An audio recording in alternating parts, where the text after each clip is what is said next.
The night arrives the way a soft blanket arrives, without announcement, without effort, simply by being placed gently over everything.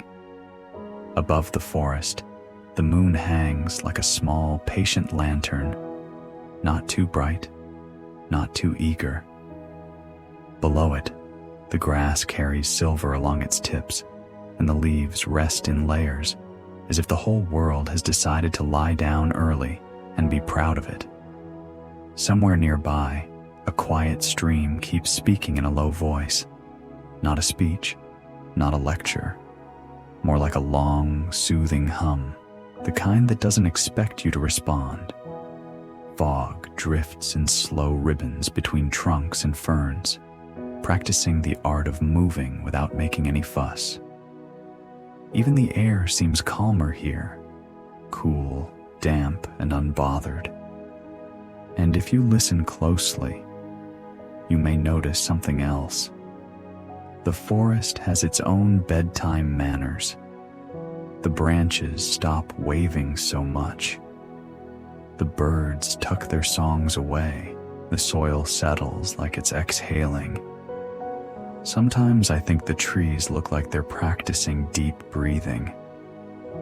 Honestly, they're better at it than most of us. They don't check their phones. They don't rehearse tomorrow.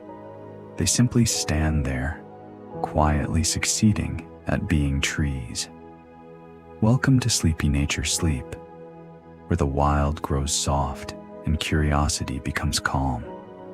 Tonight, let your thoughts follow the rhythm of the earth, your breathing settle like evening wind, and your mind wander gently through the quiet wild. If this place feels peaceful, you're always welcome back. No membership card required, only your presence. Just imagine us as a quiet campfire of returning listeners, warm, steady, and not at all bothered if you arrive in your pajamas.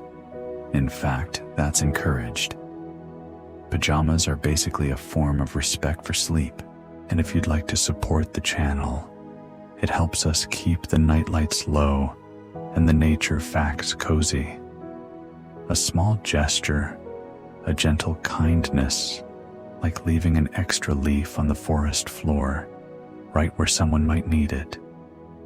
Tonight, we drift toward a small creature with a very quiet kind of charm, not loud, not flashy, not interested in being the main character of anything, a creature who moves through the night as if it has all the time in the world. A hedgehog. In the lonely hush of the forest, a hedgehog does not seem lonely in the way humans sometimes mean it. It seems private, self-contained, peacefully unhurried, like a tiny traveler who enjoys the scenic route, even when the scenic route is mostly moss, leaf litter, and a few extremely confident snails. So let your shoulders soften, let your jaw unclench, let your eyelids grow pleasantly heavy. We'll follow the forest's slow rhythm. And when we meet our hedgehog, we'll do it the way the night prefers. Quietly, kindly, and with absolutely no rush at all. Under the forest canopy, questions don't arrive like alarms. They arrive like dew, softly, quietly, almost politely. They settle on your thoughts the way mist settles on moss, without asking you to solve anything, without asking you to hurry. Tonight's question is small enough to fit beneath a leaf. Not a cosmic question, not a grand riddle, just something nature-sized, something you can hold gently in your mind the way you might hold a warm cup with both hands. Here it is. What does a small animal do with a big night when no one is watching? If you feel your brain trying to answer too quickly, you can let it relax. This question doesn't want a correct response. It's not a test. It's more like a quiet lantern, something to carry, not something to conquer. In the human world, being unseen sometimes feels strange. We're used to mirrors, messages, and tiny glowing rectangles that ask for our attention like impatient fireflies. We get used to performing even when we're alone, replaying conversations, planning tomorrow, auditioning for a future that hasn't arrived yet. But the forest has a different style. In the forest, being unseen is normal. It's comfortable. It's the default setting. The night does not demand a highlight reel. It does not ask anyone to update their status. It simply opens its arms and says gently, "Be as you are." Somewhere beneath the leaves, a hedgehog begins to move through this wide, quiet darkness, and the night doesn't clap. It doesn't comment. It doesn't keep score. It just makes space. So what does the hedgehog do with a big night? It does hedgehog things, patient things, simple things. It sniffs. It wanders. It pauses. It listens. It chooses comfort where it can find it, under a fern, beside a log, along the soft edge of a path made of old leaves. And maybe that's the beginning of our answer. Or maybe it's just a gentle suggestion. When no one is watching, life becomes less about proving and more about existing. Sometimes I imagine the hedgehog has a tiny inner voice that says, "Ah yes, the night, my favorite, no meetings." And if hedgehogs had calendars, they would be wonderfully empty. Just quiet blocks labeled sniffing, slow walking, and being round. As we move through the episode, this question will return now and then, not as pressure, but as comfort, like a familiar scent in the air, like the soft sound of water nearby. And while the hedgehog carries its small life through the large night, you can do something similar. You can let the night be big. You can let yourself be small, and you can let it be enough. Before we follow our hedgehog, we let the forest introduce itself the way it likes, slowly, without fuss, with a little patience for anyone who needs time to settle in. The air here is cool and slightly damp, the kind that feels clean in your lungs, not sharp, not cold, just cool enough to make your body sigh quietly, like it's grateful.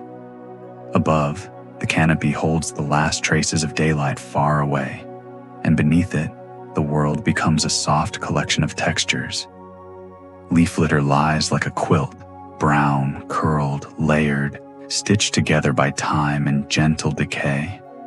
Moss gathers in plush patches, a green hush spread across rocks and fallen wood. Ferns stand like quiet fans, opened and still, as if they're listening for something kind.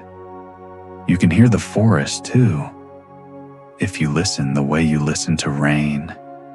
A stream murmurs in the distance, low and steady. Insects speak in fine threads of sound, small clicks and soft buzzing that drift in and out, never demanding attention. Every now and then, a branch creaks with the slow confidence of an old house settling for the night. The forest isn't performing. It's simply being itself. This is the world our hedgehog knows best. The ground level, the understory, the layer where smells are rich and stories are written in soil. A forest at night has rules, not strict rules, just rhythms. The temperature shifts gently. The air holds moisture longer. The ground stays cooler than the leaves above. And for small mammals like hedgehogs, the night is often the most comfortable time to move around. The sunlight is gone, the heat softens, and the forest becomes a calmer place to wander. Hedgehogs in many regions are known for their nighttime habits. Their bodies and senses suit the dim hours. A strong nose, alert ears, and a preference for quiet routines. They don't need the stage of daylight. They seem to enjoy the privacy of shadows and the soft cover of plants. And the forest supports that in simple ways. Under leaves, insects rest.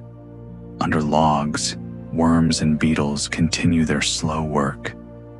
Along the edges of paths, small puddles gather the day's leftover moisture, like tiny cups set out for the night. Sometimes the river doesn't rush. It's not trying to impress anyone. It just keeps flowing like it has nowhere else to be. And that's honestly an inspiring level of emotional stability. As we step gently into this landscape, we do it the forest way, with softness, with attention, with no need to squeeze every fact into one breath. Tonight is not about collecting information. Tonight is about letting the world feel steady, so breathe slowly. Let the night sounds blur into a calm background. And ahead, beneath the ferns and fallen leaves, our small hedgehog story begins quietly, as if it has been waiting for you to arrive at exactly this unhurried pace. Some stories begin with a grand entrance. This one begins with a rustle so small it could be mistaken for the forest adjusting its pillow. Under a fern's shadow, near the edge of a soft, mossy patch, there's a tiny movement, careful, low to the ground, like a secret being carried politely. A hedgehog eases forward with the kind of patience that makes time feel wider. No hurry, no announcement, just a slow arrival into the open night. If you watch gently, you notice the way it travels. Its body stays close to the earth, as if it trusts the ground more than the air. Each step is placed with quiet intention, toes pressing into moss, then leaf, then soil, testing textures the way you might test a blanket for the perfect warmth. The moss here is thick and springy, holding moisture like a sponge. It softens every sound. It turns movement into something almost silent. For a small mammal, this kind of ground cover is like a soundproof hallway. Very considerate of the moss, really. Moss seems like the type that would whisper, "Go on, darling. I'll keep your footsteps private." Hedgehogs are often described as solitary wanderers, but the word wander can sound too active, too busy. This is more like drifting, like a slow stroll through a world made of scent and shadow. And the forest floor is full of small signals. A crushed leaf releases a faint smell, earthy, a little sweet, like old paper and rainwater. A line of ants passes somewhere nearby, their tiny lives moving in tidy focus. A beetle clicks once, then quiets again. The hedgehog continues, unbothered, as though it has an appointment with the night itself. One of the gentle marvels of hedgehogs is how much they can learn without ever lifting their heads very high. Their world is down here, in the undergrowth, in the leaf litter, in the places where most of us rarely look. The forest has layers like a bedtime story, and the hedgehog prefers the chapter written closest to the ground. Sometimes, in the dim light, you can catch the shape of the hedgehog's outline, rounded, compact, like a living little pine cone with opinions. If hedgehogs could sigh, they might sigh often, simply because the night air feels nice and the world isn't asking them to be anything else. And as it moves, it pauses, not because it's startled, not because something is wrong, just because pausing is part of its rhythm. A pause to sniff, a a pause to listen, a pause to exist. You can borrow that rhythm now. Pause. Feel the weight of your body resting. Let your breathing slow down, like footsteps in moss. In this quiet place, even motion feels restful, and our hedgehog, with its gentle little steps, continues forward, softly, into the calm, layered dark. If you meet a hedgehog in the night, you might notice the first thing it carries: a coat that looks like it was designed by a tiny, careful artist with a fondness for texture. Spines. They rise from its back like dry grass in miniature, like a small field that learned how to travel. And yet, despite how they look, they don't feel dramatic in the way we might imagine. They are not a threat, not a performance. They are simply a practical outfit for a small creature living among sharp twigs and curious moments. The spines are modified hairs, stiffer, stronger, and shaped for protection. That's the gentle science of it, told slowly. A long, patient adaptation. A quiet solution made over generations of calm living. In the hedgehog's world, protection doesn't need to be loud. It doesn't need to shout, "Look at me." It just needs to be reliable, like a good jacket when the air turns cool. And when the hedgehog feels uncertain, it has a famous habit. It curls into a ball, not with panic, not with drama, more like a thoughtful closing of the curtains. Spines outward, soft belly tucked safely inside, the hedgehog becomes a small round idea. I am here, and I would like a moment. Honestly, it's a relatable approach. If humans could curl into a neat little ball when things felt overwhelming, we'd probably do it during traffic, at busy supermarkets, and occasionally during long voice notes. We might roll gently into a corner and wait for the world to settle. The hedgehog seems to have figured out something important. Sometimes the best response is simply to become quiet and round, but most of the time, the spines are just there, a steady feature, like the bristles on a brush. The hedgehog carries them the way the forest carries its bark, without complaint, without vanity. In the moonlight, the spines catch a faint sheen, not shiny like metal, more soft like straw that has been warmed by day and cooled by night.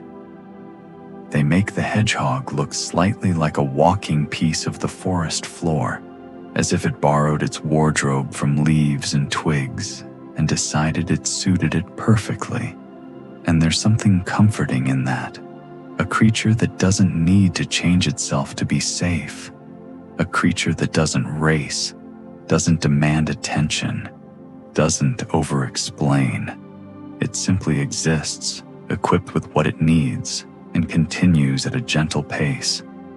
As you rest here, listening, you might imagine your own spines in a kind way, not as sharpness, but as boundaries. Soft protection, a reminder that it's okay to close the curtains of your mind tonight. You don't have to solve anything. You don't have to be open to everything. You can curl into comfort, and like the hedgehog, you can let the night hold you quietly while your thoughts become smaller, softer, and rounder, drifting towards sleep. If you could borrow a hedgehog's senses for just one calm evening, you might be surprised by what changes first. Not your eyesight, not your speed, it would be your nose. Down here on the forest floor, scent is not a side note. It is the main language. The leaves speak in smells. The soil holds old stories. Even the air carries gentle messages, like invisible letters drifting past. And our hedgehog, our quiet little wanderer, seems to read those letters slowly, line by line, with soft attention. Its nose moves close to the ground, hovering just above moss and leaf litter, as if it's listening with its face. Each sniff is unhurried. Each pause feels thoughtful. The hedgehog is not rushing through the world. It is tasting it, translating it, letting it unfold. To us, the forest might smell like damp and green and maybe mushrooms. But to a hedgehog, it's much more detailed than that. A leaf has a different scent when it's newly fallen versus when it has rested for weeks. A patch of earth smells different after rain. A log has its own aroma: wood, rot, tiny life, time. Somewhere nearby, a beetle leaves a faint trail of itself. A worm shifts under the soil. Ants pass along their busy little routes. The hedgehog doesn't need to see any of it clearly. It simply follows the quiet scent map, the way you might follow a familiar hallway in the dark, already knowing where the corners are. This is gentle science, told in a slow voice. Many nocturnal mammals rely heavily on smell, because the night is dim and full of soft hiding places. A strong sense of smell can help them find food, recognize safe paths, and understand who has been nearby, like reading footprints that are made of air. Sometimes I imagine the hedgehog thinking, "Ah, yes, someone was here earlier, possibly a worm, possibly a leaf pretending to be a worm. Either way, interesting." Hedgehogs, if they had opinions, would have very calm opinions. The nose also becomes a comfort, a way to orient, a way to feel at home. The forest is large, but scent makes it feel familiar, like walking into a room where you recognize the smell of clean sheets, warm tea, or a favorite old book. And you can borrow that comfort right now. Notice the quiet sensations around you, the temperature of the air, the weight of your blanket, the softness of your pillow. These are your scent maps, your home signals, your gentle reminders. You are safe, you are resting, you are allowed to slow down. Our hedgehog continues, nose first, reading the night like a slow bedtime story, one scent at a time, until the forest begins to feel smaller, calmer, and very easy to drift through. In the forest, dinner does not arrive with a bell. It arrives with a quiet search. Under the loose blanket of leaves, the world stays busy in a gentle way.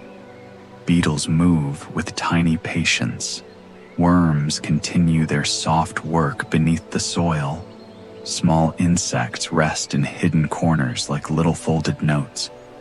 And our hedgehog wanders through it all like a calm nighttime shopper. Not frantic, not competitive, just browsing. It pauses by a patch of damp leaves where the scent is richer, darker, more alive. Its nose hovers, then dips. A small shuffle, a gentle nudge. Leaf edges lift slightly, then settle again. The hedgehog seems to be asking the forest politely, "Do you have anything cozy for dinner tonight?" This is where the science can be simple and kind. Hedgehogs are often insect eaters, enjoying a menu that may include beetles, worms, slugs, and other small invertebrates depending on their habitat. It's less like a dramatic hunt and more like careful foraging, finding what's already here, selecting what fits, moving on. The forest floor provides in slow abundance, not a feast in one place, but many small snacks spread out like a quiet buffet. The hedgehog doesn't need to chase anything across the moonlight. It just needs to keep strolling and sniffing, letting the night offer what it offers. And there is something soothing about that style of eating. Small bites, frequent pauses, a rhythm that allows time for breath. If you've ever opened the fridge at midnight and stared into it like it might whisper wisdom back at you, you already understand the feeling. The hedgehog simply does it with more grace, in fewer leftover containers. Every now and then, you might hear a soft crunch, tiny, muted, and quickly swallowed by moss and air. Then silence again, then another slow step. The leaf litter itself is a comfort here. It hides food, holds moisture, and stays slightly warmer than exposed ground. It's a living layer, full of quiet life and quiet decay, turning old leaves into soil and soil into the next season. As the hedgehog eats, it becomes part of that gentle cycle. Nothing flashy, nothing wasted, just a small creature meeting its needs in the simplest way. And that can be a soft reminder for you too. Tonight, you don't need a grand solution. You don't need to fix your whole life in one thought. You can meet your needs the way the hedgehog does, slowly, calmly, one small thing at a time. A deeper exhale, a softer jaw, a heavier eyelid. Let your thoughts become like leaf litter, layered, quiet, and not demanding to be sorted right now. The hedgehog finishes a small bite, pauses as if satisfied with the night's service, and continues onward. Still browsing, still drifting, still perfectly unhurried. If the forest were a house, and in a way it is, then the forest floor would be the pantry. Not the fancy pantry with labeled jars and matching containers. A wilder pantry, a softer one. A pantry made of fallen leaves, broken twigs, damp soil, and the patient work of countless tiny lives. When we look at the ground, we might see mess, a tangle, a scatter of old leaves and bark. The forest sees something else, a storage space, a living shelf, a place where nutrients rest, where moisture lingers, where the slow recipe of soil is always being prepared. And this is where our hedgehog spends much of its time, not in the treetops, not in wide open clearings. Down here, where the world is closer, quieter, and full of small, edible surprises. Beneath the leaf litter, decomposers do their gentle work. Worms turn soil with slow devotion. Fungi thread through wood like lace, breaking things down so new things can grow. Beetles, larvae, and other insects help recycle what the forest no longer needs, turning yesterday into tomorrow without ever making a fuss about it. If you listen carefully, you can almost feel the softness of it, the way the ground is alive, but not loud. This kind of ecosystem intelligence isn't brainy and flashy.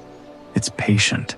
It's a network of tiny actions that keep the whole place steady.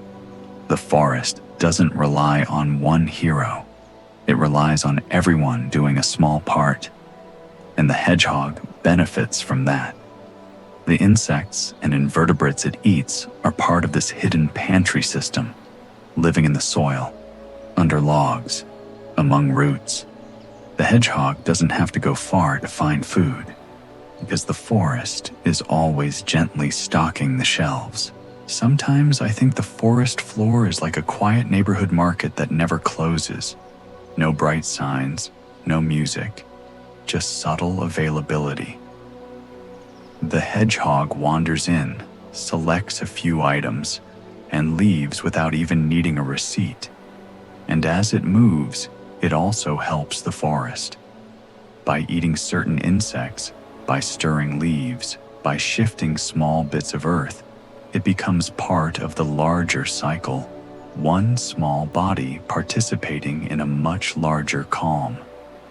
There's something restful about that idea, that we don't have to carry everything, that the world can be supported by many small, steady pieces. If your mind has been trying to hold too much lately, too many tasks, too many emotions, too many unfinished thoughts, you can let the forest floor teach you something simple. Small efforts matter. Quiet routines matter. And a life doesn't have to be loud to be important. Let your breathing become slow and regular, like the work of worms beneath the soil. Let your thoughts soften, like leaves breaking down into earth. Let the night hold you, the way the forest holds its pantry, patiently, gently, without demanding anything in return. In the daylight, we often listen with just our ears. At night in the forest, listening becomes a full-body experience. Sound travels differently when the world is cool and dim. It feels softer, rounder, as if the air itself has been wrapped in fabric. A distant stream becomes a steady hush. Insects stitch gentle rhythms into the dark. Somewhere far off, a faint call rises and fades like a sleepy question, and the hedgehog, small and close to the ground, receives it all in quiet layers. It pauses again, not in alarm but in attention. Its ears tilt slightly, catching tiny shifts in the soundscape. A beetle clicks, a leaf settles. Something moves under the soil with a faint, muffled whisper of friction. The hedgehog doesn't need to see clearly. It senses in pieces, vibration, scent, subtle sound, gentle pressure beneath its feet. This is one of the calm marvels of small mammals. Their world is built from details. A human might walk through the forest thinking, "Ah, trees, nice." A hedgehog moves through the forest thinking, "Ah, a slightly damp leaf, a warmer patch of soil, a small thing moving somewhere nearby." A story. It listens through its paws too. The ground can carry vibrations, soft messages traveling through earth and roots. The hedgehog's body stays low, connected to the floor of the forest, like a tiny boat resting on a quiet lake, feeling every ripple. And when it moves again, the movement is slow enough to keep listening. That's the secret. Speed makes noise. Speed fills the world with your own footsteps. But slowness leaves room for everything else. Sometimes I imagine the hedgehog as a very polite guest in the forest. It doesn't interrupt. It doesn't stomp. It doesn't shout, "I'm here." It simply arrives, listens, and lets the forest keep being the forest. Honestly, it's a social skill we could all borrow.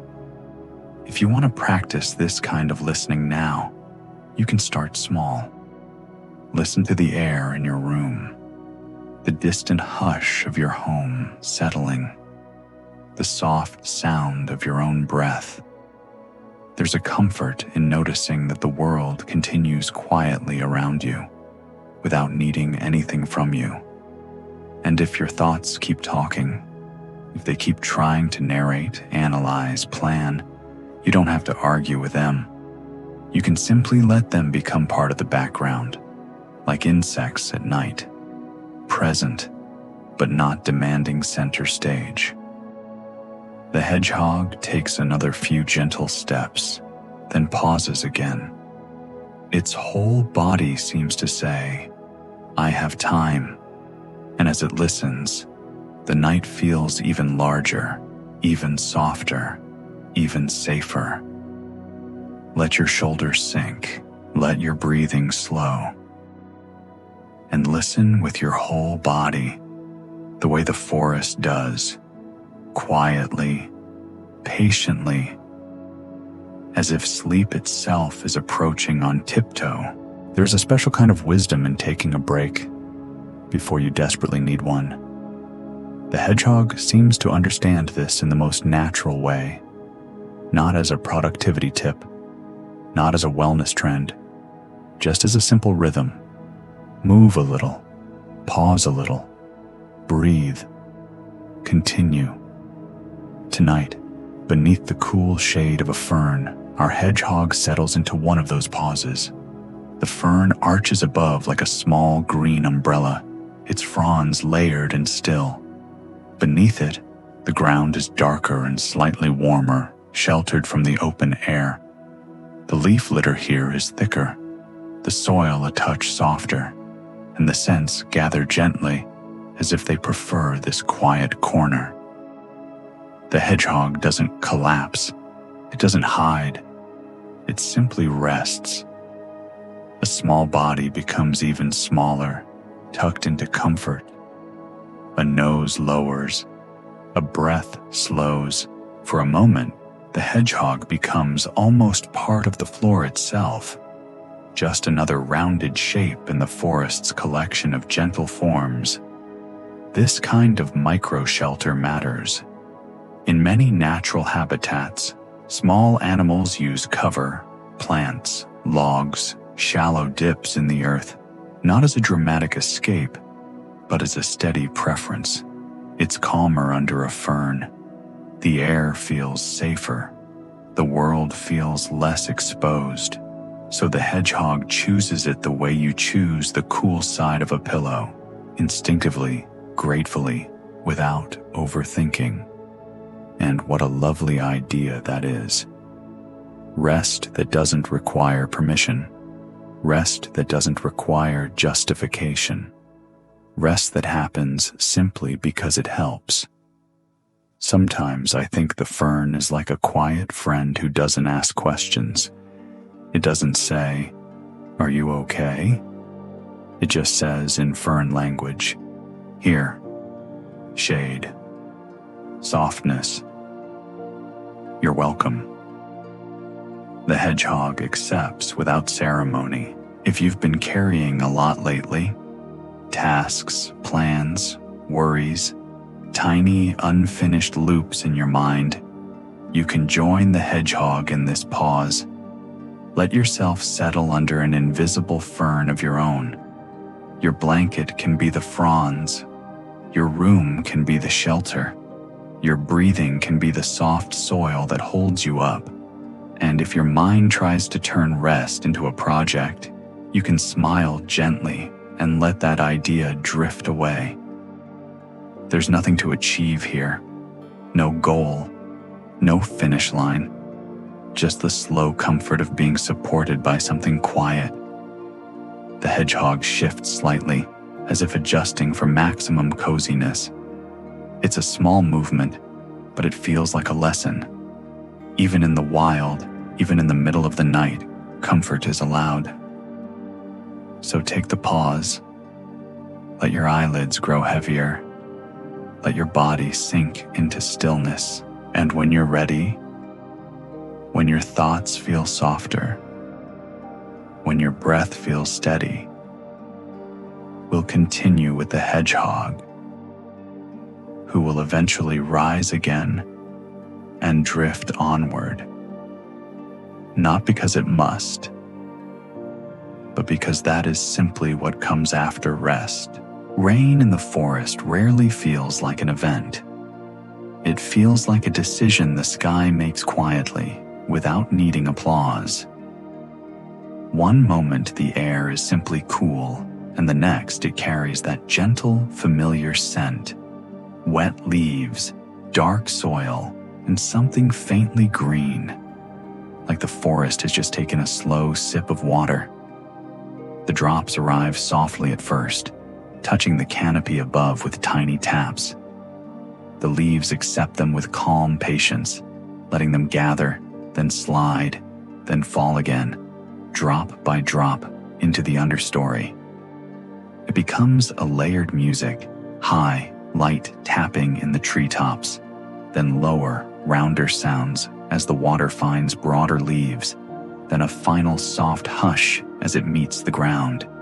Down here, where our hedgehog lives most of its story, rain changes everything in small, kind ways. The leaf litter darkens, becoming heavier, more fragrant.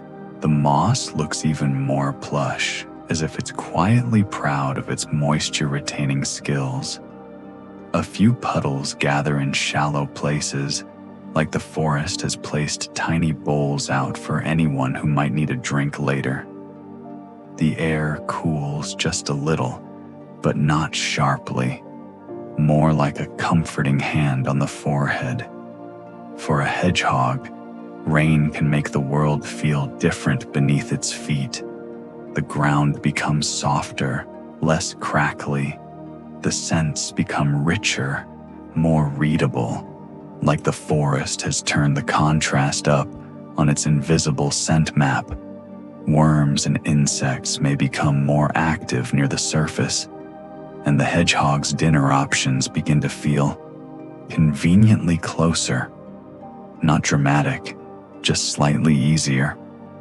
Like the universe quietly sliding a snack within reach. The hedgehog steps out from under a fern and pauses, letting the damp air rest on its face. It doesn't look annoyed. It doesn't look delighted. It looks accepting, like a small creature who understands that rain is simply part of the night's personality. If hedgehogs wrote reviews, it might say, "Rain, moist, smells good, would walk again, 4 out of 5 leaves." The forest doesn't rush in rain. It doesn't handle rain. It just continues softly. The branches hold still. The stream's voice becomes slightly fuller. Insects adjust their songs. Everything becomes a little more rounded at the edges, as if the rain gently smooths the world. And as you listen, you can let the rain smooth you too. Let your thoughts soften. Let the sharp corners of your day blur. Imagine each drop as a tiny reminder. There is nothing to prove tonight. The night is wide. The forest is patient. You can be patient with yourself.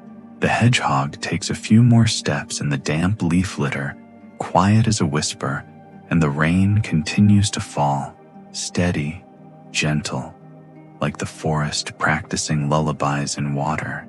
There is a certain comfort in being unseen. Not in a lonely way, not in a sad way, just in a peaceful way. Like turning off the bright overhead light, like closing the door softly, like knowing you can simply exist without being evaluated by anything at all. The hedgehog seems to understand this kind of quiet privacy very well. It moves through the forest without announcing itself. Its colors blend with the ground, browns, creams, soft grays that match leaf litter and old bark. Its shape is small and low, easy to mistake for a clump of mossy leaves if you aren't looking closely. And at night, when shadows do most of the decorating, the hedgehog becomes even more comfortably hidden. This is not a trick. It's a lifestyle. In nature, many animals don't stand out on purpose. They don't sparkle. They don't wave. They don't say, "Here I am."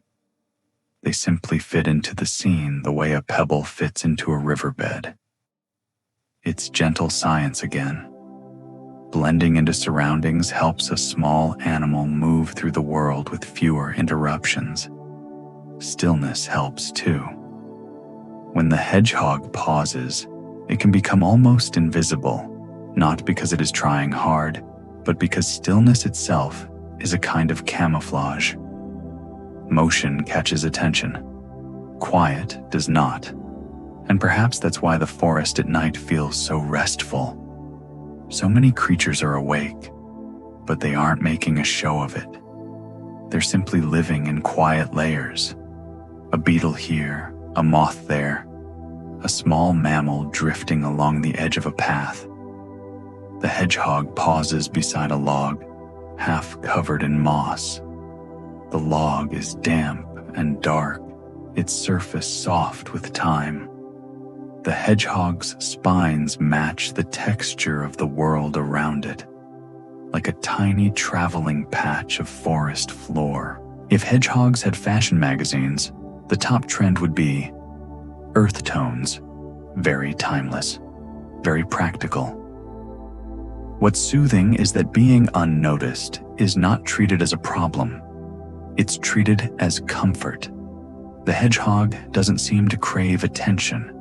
It seems to crave stability, soft ground, safe cover, familiar scents. And you can borrow that tonight. You don't have to be impressive right now. You don't have to be productive, witty, polished, or prepared.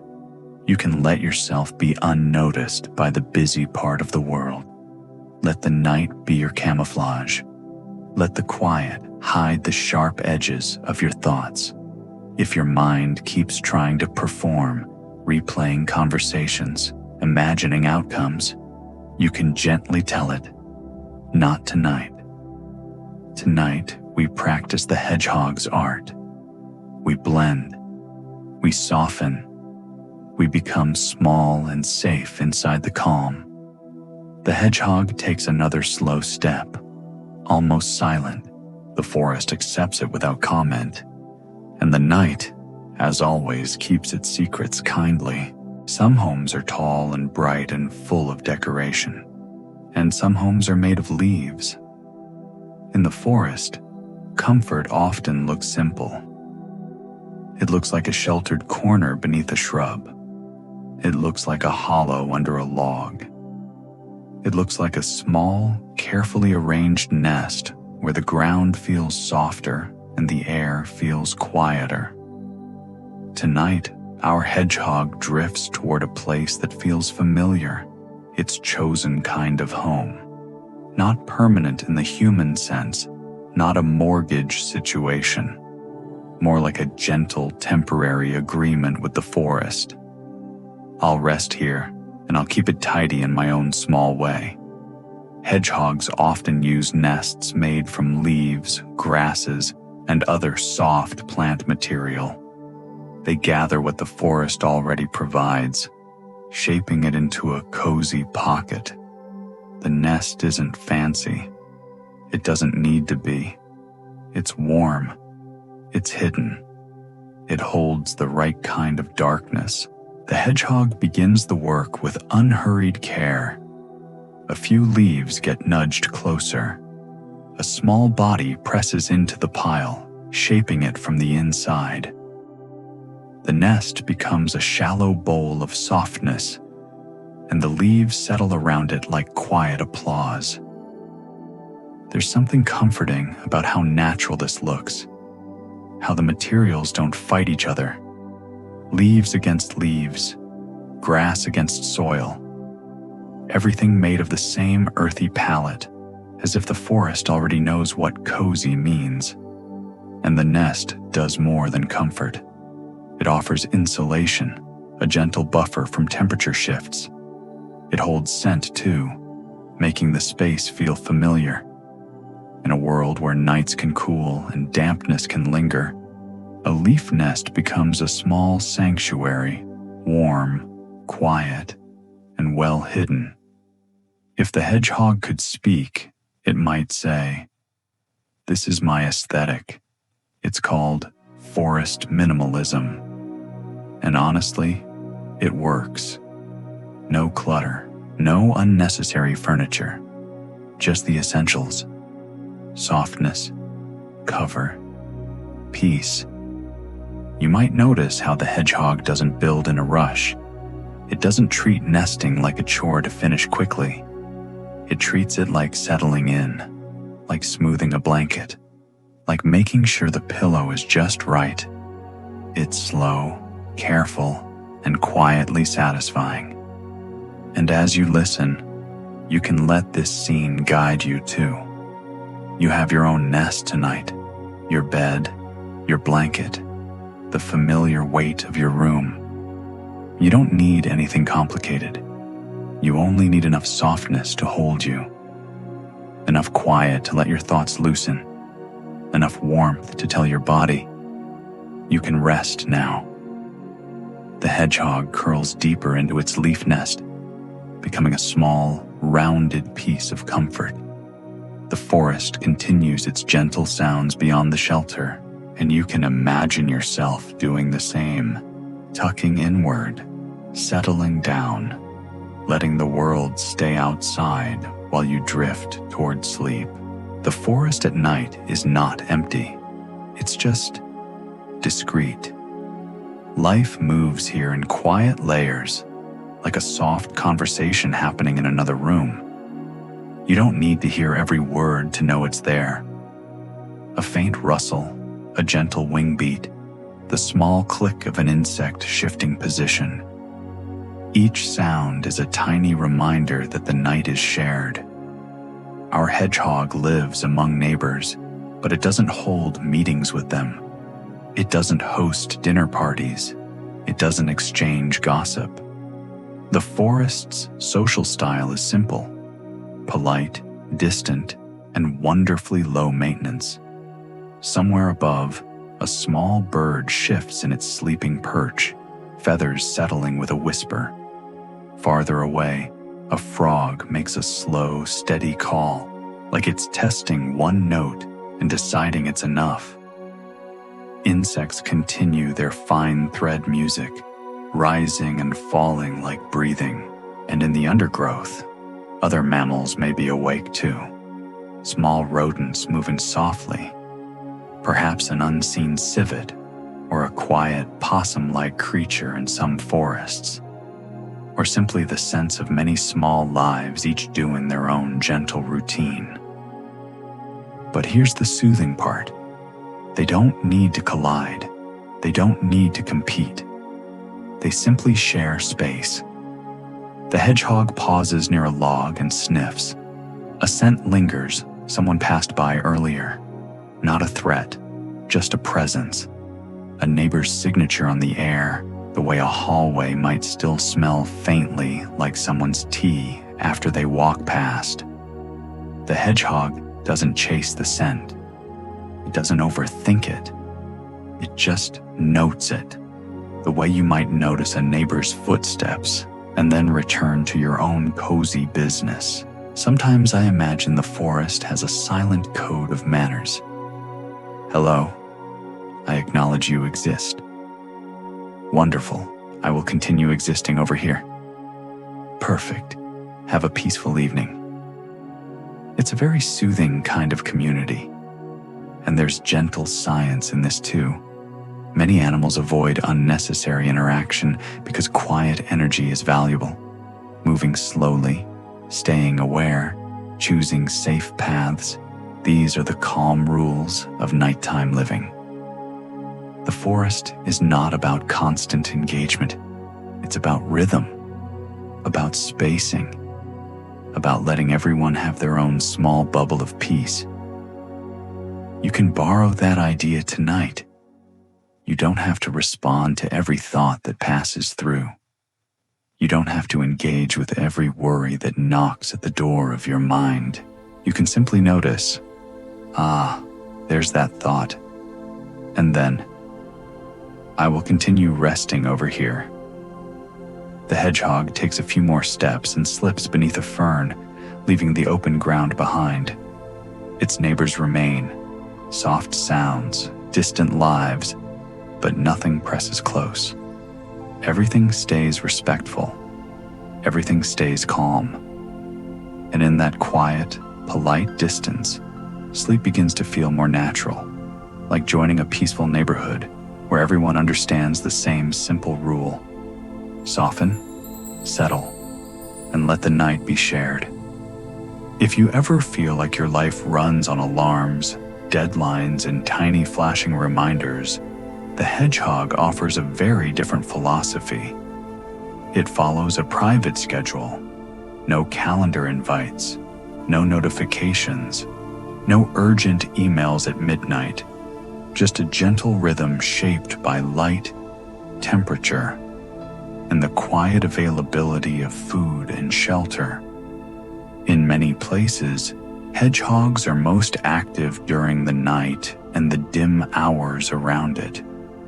This isn't because they are trying to be mysterious. It's simply because the night suits them. The air is cooler, the world is softer, the ground smells richer, and the forest becomes less crowded with daytime activity. This is the calm science of circadian rhythms, an internal clock, guided by the cycle of day and night. Many creatures carry this clock in their bodies, like a gentle tide moving in and out.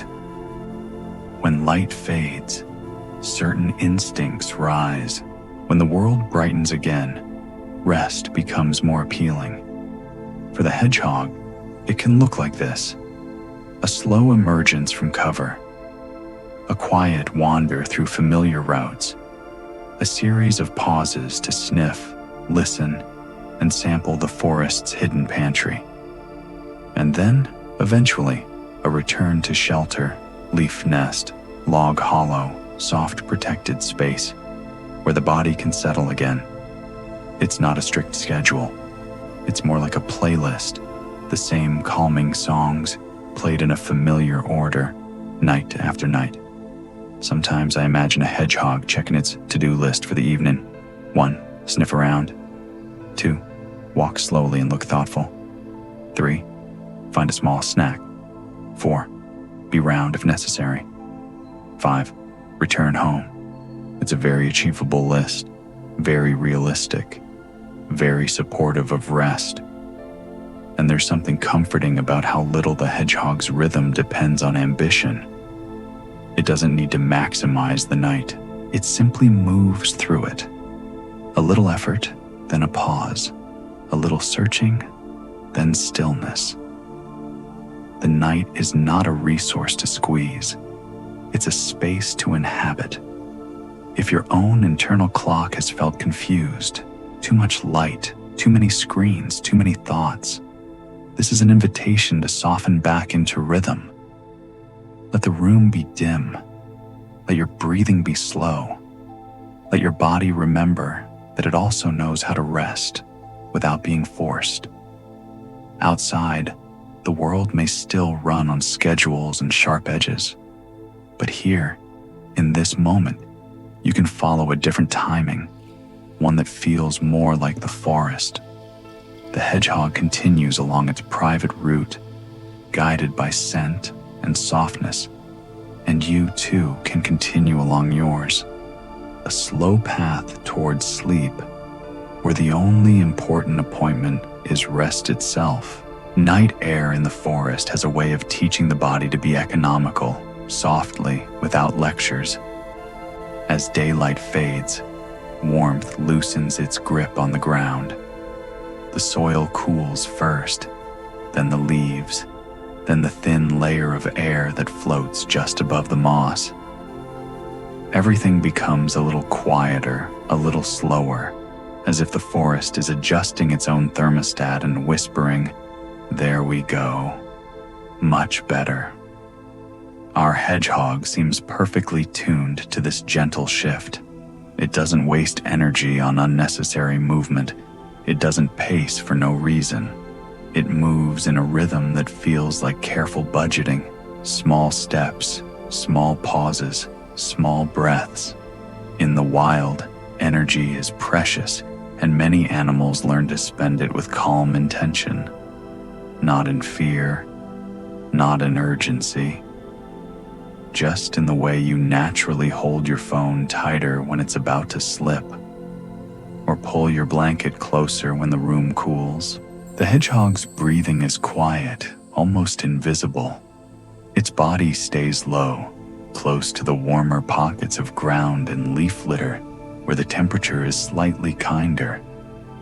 under a log, beside a root, beneath a fern. These are little microclimates, tiny rooms of comfort the forest offers freely. This is gentle science told like a bedtime story. Animals often choose shelter and timing to help their bodies stay balanced. The cool night can be pleasant, but it asks for thoughtful living. So the hedgehog chooses the slow path. It conserves. It rests when it can. It lets the world be cool without trying to fight it. Sometimes I imagine the hedgehog as a tiny expert in low power mode. If it had a settings menu, it would be permanently set to reduce brightness, reduce movement, increase coziness. And honestly, that's not a bad plan for us either. If your day has been hot with thoughts, busy, bright, overstimulated, you can let your mind cool now. Let your shoulders drop like temperature after sunset. Let your breath lengthen the way shadows lengthen, stretching slowly across the forest floor. Inhale, gently. Exhale, even more gently. The hedgehog pauses near a patch of thicker leaves, where warmth lingers like a secret. It settles for a moment, not asleep, just quiet. And in that pause, the night feels less like a time of doing, and more like a time of simply being. You don't need to spend extra energy tonight. You don't need to replay everything. You can let your body do what bodies do best when given permission. Soften, settle, and save its strength for tomorrow. While tonight belongs to rest. Moonlight doesn't behave like daylight. It doesn't flood the world. It doesn't show off. It doesn't insist that every detail be seen. Moonlight is more like a suggestion, gentle, silvery, and perfectly content to leave some corners mysterious. Above the forest canopy, the moon hangs in a calm, steady way, like a bedside lamp turned to its lowest setting. Its light drifts down through leaves and branches, arriving in scattered patches, soft pools on the ground, thin streaks on tree bark, a faint shimmer on damp moss. And in this dim, kind lighting, our hedgehog becomes part of the scenery. It doesn't need bright vision to move through its world. It relies on scent, sound, and memory of the ground beneath it. Still, the moon helps in quiet ways. It outlines shapes. It offers gentle contrast, log versus leaf, open patch versus shelter, puddle reflecting a pale glow. The forest looks different in moonlight. Edges soften, colors become quieter. Everything turns into a palette of gray-green shadows and silvery highlights. Even the air seems to glow faintly, as if the night is exhaling light. The hedgehog steps into a small patch of moonlit grass and pauses. Its spines catch a hint of brightness, like dry straw brushed with silver. For a moment, it looks almost ceremonial, like the forest has placed a little spotlight on it. But the hedgehog doesn't do a performance. It simply stands there. If hedgehogs had stage fright, it would be very polite stage fright. A tiny whisper of, "Oh no. Attention, I will be over here now." And then, quietly, it would return to the shadows where it feels most comfortable. Moonlight also shapes the night's rhythm.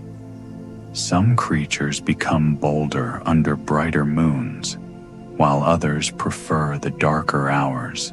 The forest adjusts itself like a breathing organism, slightly shifting, slightly changing, never dramatic. And you, listening, can let moonlight do the same for you. You don't need bright clarity tonight. You don't need to see every problem in full color. You can allow your mind to become dimmer, softened at the edges, less demanding, less sharp. Let your thoughts drift like light through leaves, broken into gentle pieces, scattered, quiet.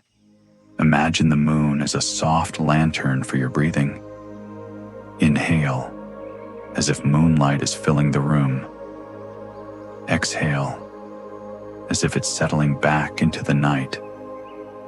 The hedgehog takes a slow step out of the moonlit patch and into the shelter of a fern.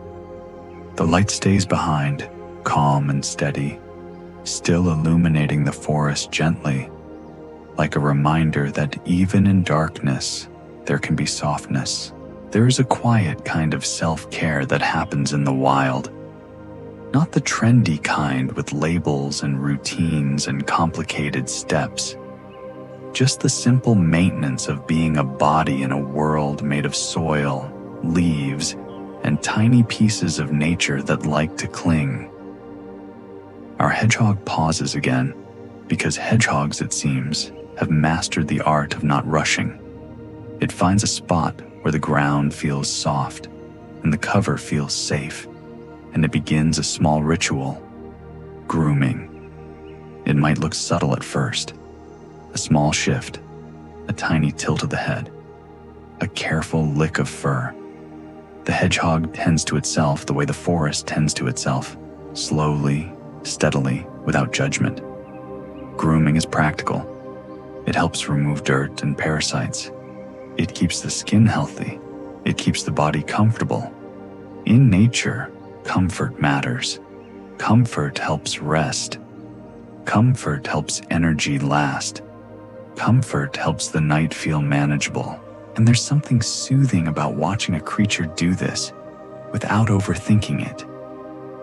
The hedgehog doesn't ask, "Am I doing this right?" It doesn't wonder, "Should I be more productive?" It simply cleans its paws, adjusts its coat of spines, and continues being a hedgehog. Sometimes I imagine the hedgehog pausing mid-groom like, "Ah yes, hygiene, a timeless classic." Very sensible, very mature. The kind of creature that would definitely wash its face before bed and then actually go to bed. The forest around it remains gentle. Rainwater clings to leaves. The air holds a cool dampness. Somewhere in the distance, a stream keeps murmuring like a quiet fan. The hedgehog's grooming becomes part of that calm soundscape. Soft little movements, small pauses, a steady rhythm. And you can borrow that rhythm too. Not by getting up and doing anything, not by adding a task, just by letting your body feel tended to right where you are. Relax your forehead, unclench your jaw, let your shoulders drop. This is your grooming, in a way, your quiet reset, your simple maintenance, the small act of making your inner world more comfortable. If your mind starts to wander into lists and worries, you can gently guide it back. Let thoughts pass like leaves floating on water. Return to the feeling of being cared for by stillness. The hedgehog finishes its little ritual and pauses, as if satisfied. It doesn't celebrate. It doesn't announce completion.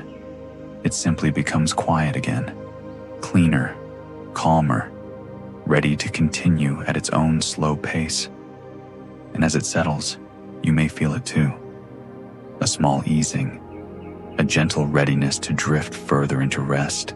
The forest remembers quietly, not with journals, not with photographs, not with dramatic storytelling.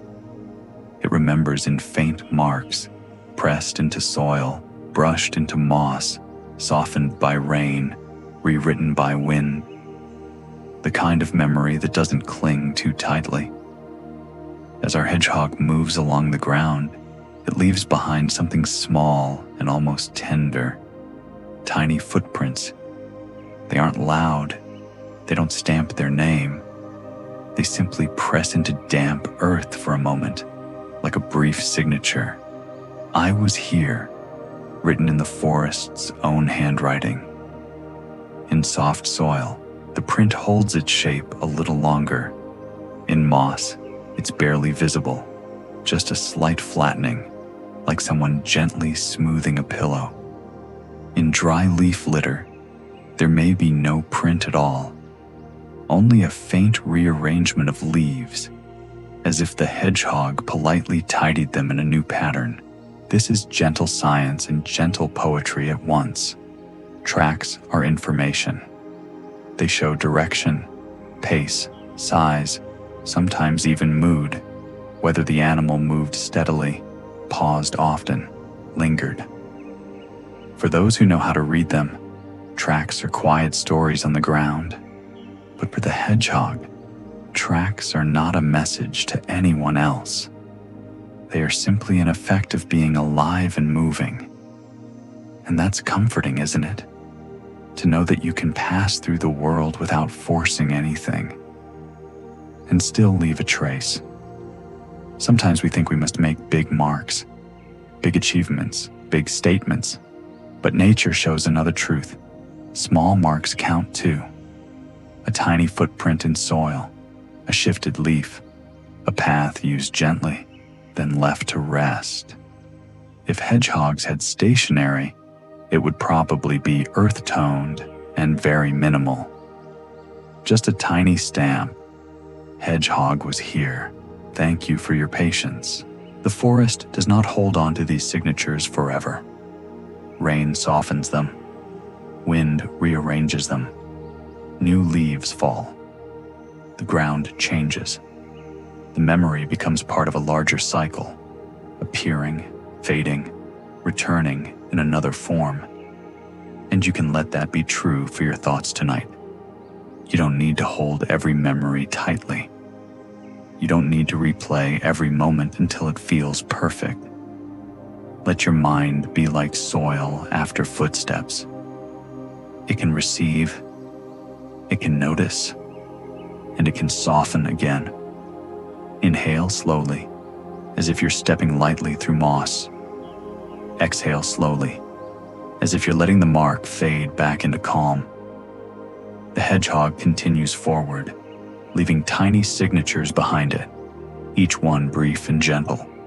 And you, listening, can feel the comfort of that kind of existence, quietly moving through the night, leaving only soft traces and letting the rest dissolve into peace.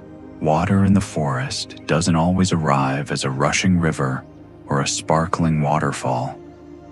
Sometimes it arrives as something much smaller, much quieter, like a shallow puddle cupped in the earth. After rain, little hollows in the ground hold water the way hands hold warmth. The puddles aren't dramatic. They don't glitter too much. They simply sit there, calm and available, reflecting a hint of moonlight like a sleepy mirror. Our hedgehog approaches one of these puddles slowly, as if it has all the time in the world, because in this moment, it does. It pauses at the edge, nose hovering close, reading the scent of water and soil. The air here smells darker, richer, cooler. It's the scent of earth that has been given a drink. Then, gently, the hedgehog lowers its face and takes a sip. No splashing, no excitement, just quiet hydration, like a bedtime routine the forest approves of. Water matters, of course. It supports every small system in the body, steady temperature, steady energy, steady comfort. But we don't need to name everything. We can just feel the softness of the moment. A creature meeting a simple need without stress, without hurry. The puddle itself feels like a small kindness the forest offers, a tiny resting place for rain, a quiet station along the hedgehog's path. In a world where so much can feel complicated, This is uncomplicated. Drink when you're thirsty. Pause when you can. Continue when you're ready. Sometimes I imagine the hedgehog sipping and thinking, yes, excellent vintage, notes of leaf, a hint of mud, very earthy. Hedgehogs, I suspect, would be surprisingly sophisticated about puddles, quietly, of course. Around the puddle, the night remains gentle. A few insects hover nearby, drawn to moisture. The moss looks extra plush. The air feels cool against the skin, like a clean cloth. The hedgehog takes another sip, then pauses, letting the water settle inside it. And you can take this as a small invitation too. Not necessarily to drink right now, though you can if you like. More as a reminder that your needs can be simple tonight. If you've been thirsty for quiet, here it is. If you've been craving softness, it's allowed. Let your breath be your sip of calm. Inhale slowly, cool and gentle. Exhale slowly, settling and smooth. The hedgehog lifts its face from the puddle and stands still for a moment, as if appreciating the simple luxury of water. Then it turns slightly, returning to the leaf litter path, carrying that small comfort with it. And as it goes, the puddle remains behind, quiet, reflecting moonlight, holding stillness, like a gentle reminder that the forest and the night often provide what we need in the softest ways. The forest has many versions of itself. Not loud versions, not costume changes, just subtle shifts, like a room that feels slightly different when a window is opened. Sometimes it's the temperature, sometimes it's the dampness, and sometimes, very often, it's the scent. Tonight, after the rain, the forest smells deeper. The leaf litter has warmed into a darker fragrance, earthy, soft, almost sweet in a quiet way. The air holds moisture like a slow breath. Even the bark of the trees seems to release its own gentle perfume, as if the whole place has been steeped like tea. Our hedgehog notices first, of course. Its nose lifts slightly, then lowers again, tasting the air close to the ground.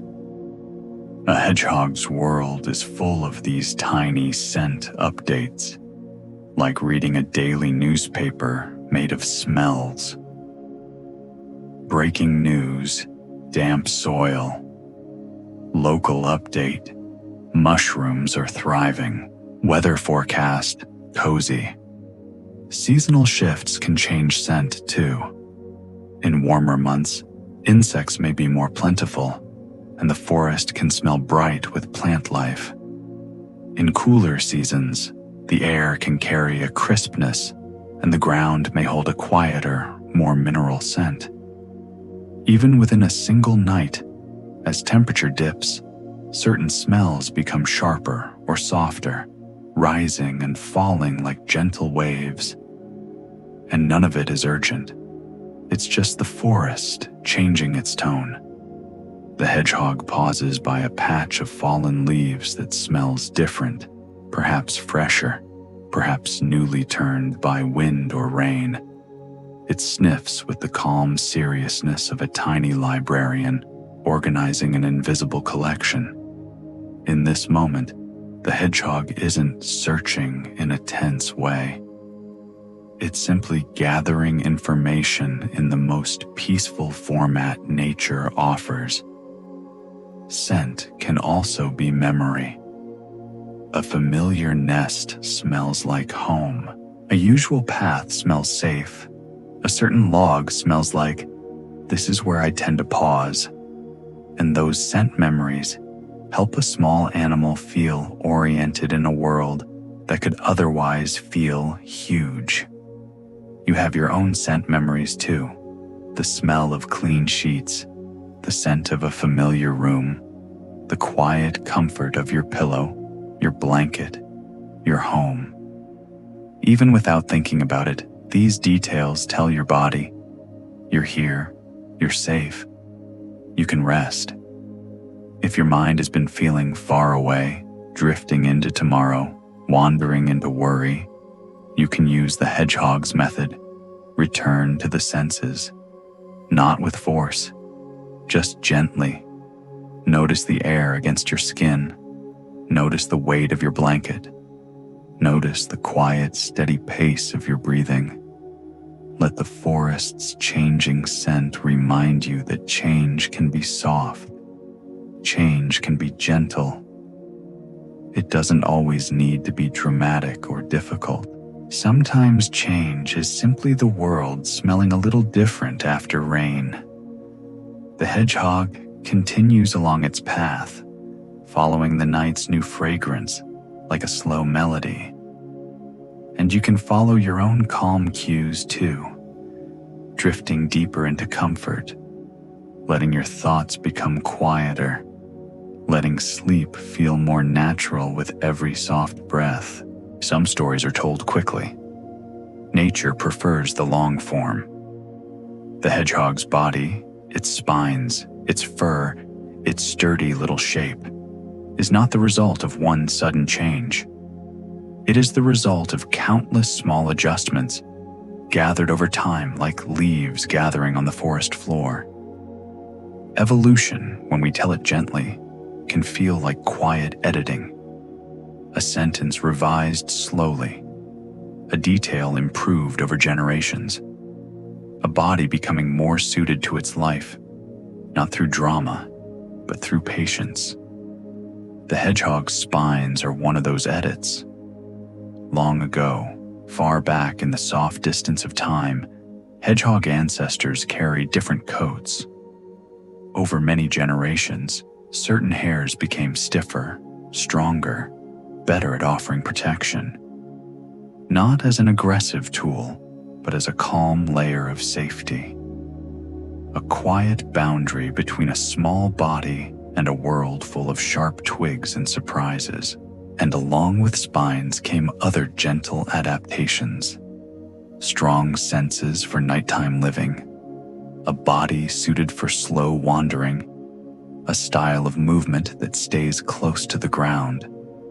Nothing flashy, nothing that needs applause, just a set of features that help the hedgehog live in its chosen chapter of the forest, the ground-level chapter, written in soil and scent.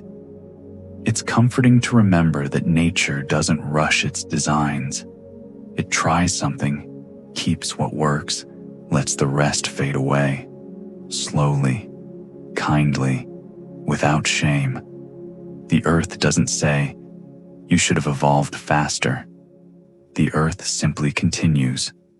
Sometimes I imagine the forest as a very patient teacher, and evolution is the slowest homework assignment in history. The hedgehog hands it in after a few million years like, "Here you go. I made myself round and covered in spines. Hope that's acceptable." And nature, calmly, says, "Yes, that will do nicely." What's beautiful is that these long changes don't create perfection. They create fit. They create belonging. They create a creature that matches its environment, the way moss matches stone. And perhaps that's one of the quiet lessons here. You don't need to become someone else overnight. You don't need to force yourself into a new shape with pressure and haste. Even nature changes slowly. If you're tired, you can rest. If you're growing, you can grow gently. If you're healing, you can heal in small increments. The hedgehog moves on, carrying its long story in every spine and every breath. And you can carry your story too, without rushing it, without demanding it be finished tonight. Tonight, you can simply be a body at rest, while time continues its quiet work. There's a word we use sometimes, lonely, and it can feel heavy. But in the forest, solitude often feels different. It feels light. It feels normal. It feels like a creature choosing quiet because quiet is comfortable. Our hedgehog moves alone through the night, and it does not seem burdened by it. It doesn't look like it's missing anyone. It doesn't look like it's searching for company. It looks content in its own small world. Many hedgehogs are solitary by nature. They don't form big social groups the way some animals do. They meet others when timing and purpose align, and then they return to their private routines. It's not a rejection. It's just a preference, like someone who enjoys a peaceful evening at home, genuinely delighted by the idea of not making plans. The hedgehog pauses, sniffs, and continues. Its life is full of tiny interactions with the world. The scent of damp soil, the texture of moss, the taste of a small insect, the shelter of a leaf nest. Its companionship is the landscape itself. The night air, the ground, the steady rhythms of the forest. Sometimes I think the hedgehog is the ultimate introvert of the woodland. If it had a sign, it would say, "Closed for socializing, open for sniffing." And honestly, that's a boundary worth respecting. Solitude in nature doesn't have to mean sadness. It can mean space. It can mean rest. It can mean moving through the world without noise. And if you're listening tonight, perhaps you understand that. Maybe you're alone in your room, or maybe you're near others but still feeling quiet inside. Either way, you can let the hedgehog offer a gentler interpretation. Being alone can be peaceful. Being unseen can be safe.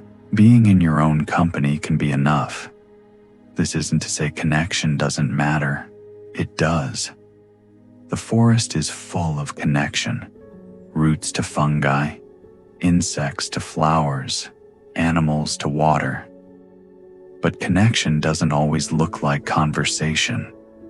Sometimes it looks like simply sharing the same air, the same night, the same gentle world.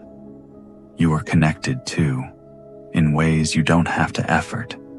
Connected to your breath, connected to the steady beat of your heart, connected to the quiet cycle of day turning into night, and connected, in a small way, to this story, this calm path through the forest, where a hedgehog wanders without sadness.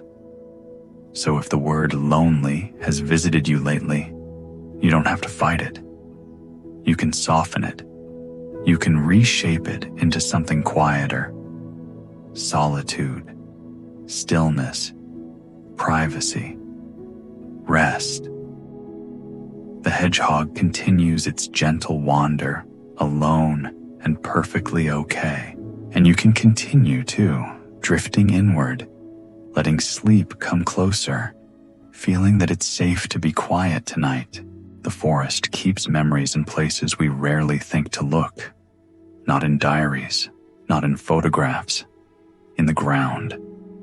The soil holds layers, old leaves, broken twigs, tiny fragments of life that once moved and now rests. Fallen trees become soft over years. Paths form where many small feet have passed, then fade again when the forest decides it's time for a new pattern. Our hedgehog moves across this living memory like a gentle reader turning pages. A patch of moss tells a story of shade and moisture. A hollow beneath a root tells a story of shelter. A log, softened by fungi and time, tells a story of slow change. Wood becoming earth, earth becoming new growth. Even the smallest marks are part of the memory. A shallow footprint in damp soil, a leaf pushed aside, a nest of leaves pressed into a cozy bowl. These are not permanent, but they are real. The forest remembers them for a while, then lets them go. There is something deeply soothing in that. The ground doesn't cling to every detail. It receives, it holds, it softens. It makes room for what comes next. And the hedgehog, living close to the earth, is constantly in conversation with this memory. It knows the familiar dips and soft spots. It knows where the ground stays warmer. It knows which paths feel safe, which scents mean home, which corners of the forest offer quiet cover. This is a kind of knowledge we don't often celebrate, knowledge that comes from repetition, from gentle routines, from walking the same calm routes again and again. The hedgehog doesn't need a map. The ground itself becomes the map. Sometimes I imagine the hedgehog thinking, "Ah, yes, this is the good moss. 5-star moss, always reliable." And honestly, the best relationships are like that. Quiet, steady, not flashy, but always there when you return. The forest's memory is also patient with change. A storm might shift a branch. Rain might reshape a small path. New leaves fall. Old nests dissolve. The ground adjusts without complaint, rewriting its own story slowly. And you can borrow that gentleness tonight. If you've been holding memories tightly, old words, old worries, old moments you wish you could edit, you can let the ground teach you another way. Receive the thought. Hold it briefly. Soften around it. Let it settle into something quieter. You don't have to erase everything. You don't have to force forgetting. You can simply let your mind become like soil, able to hold, able to transform, able to make space. The hedgehog continues forward, moving across the forest's layered memory with steady calm. And as you listen, you can feel your own mind becoming softer too, thoughts sinking gently, breath steady, the night holding you the way the ground holds the forest, patiently, quietly, and without asking you to do anything at all. In the forest, intelligence doesn't always look like thinking. Sometimes it looks like balancing, like a pond staying clear because plants, insects, and tiny unseen workers keep it steady. Like a fallen log slowly turning into soil because fungi and thyme are doing their patient jobs. Like a path staying open because many small feet pass over it gently, again and again without tearing it apart. This is the forest's kind of intelligence, quiet, distributed, and calm. Our hedgehog wanders through this balance without needing to understand it the way we do. It doesn't diagram food webs in its head. It doesn't take notes. It simply lives inside a system that holds itself together through countless small connections. A hedgehog eats insects and other small invertebrates. Those insects live among leaves, roots, and soil. The plants grow because the soil is healthy. The soil stays healthy because decomposers break down old matter. The rain arrives, the water seeps in, the forest breathes. Everything supports everything else in a way that feels less like a machine and more like a slow song. Balance here isn't rigid. It isn't perfection. It's a gentle correction, tiny shifts, tiny returns. If one thing becomes more abundant, something else responds. If the weather changes, routines adjust. The forest doesn't panic. It adapts in small, steady ways. And the hedgehog, moving through leaf litter, becomes part of that feedback without trying to be. It nudges leaves aside, turning them slightly. It eats a few insects, then moves on. It leaves behind small droppings that return nutrients to soil. It carries seeds in its fur sometimes, accidentally helping plants travel. Nothing heroic, just participation. Sometimes I think the forest is like a quiet neighborhood where everyone does a small task and no one brags about it. The fungi are like, I'll handle recycling. The worms are like, I'll take the night shift. The hedgehog is like, I'll keep the snack aisle organized. And the trees just stand there being extremely dependable. There's comfort in that kind of world. A world where you don't have to hold everything alone. A world where support comes from many directions, in many small ways. If your mind has been trying to manage every detail lately, every plan, every outcome, every possible future, you can let the forest show you another model. You can do your small part. Breathe slowly, soften your shoulders, let your jaw unclench. That's enough. The rest can be held by the larger rhythm of the night. The hedgehog continues, calm and unbothered, trusting the forest's quiet balance. And you can trust your own balance too. Your body steady, knowing of how to rest, how to drift, how to return to calm without needing instructions. Some creatures look like they were designed for drama. Bright colors, long leaps, loud displays. The hedgehog looks like it was designed for practicality, cozy practicality even. It's small and rounded, built low to the ground, as if the earth itself suggested, stay close. It's calmer down here. Its legs are short and steady, made for gentle wandering rather than speed. Its spines offer reliable protection, like a sensible coat worn in all seasons. Its nose is excellent at finding what it needs, and its ears are tuned to the soft details of night. This is what adaptation often looks like in nature.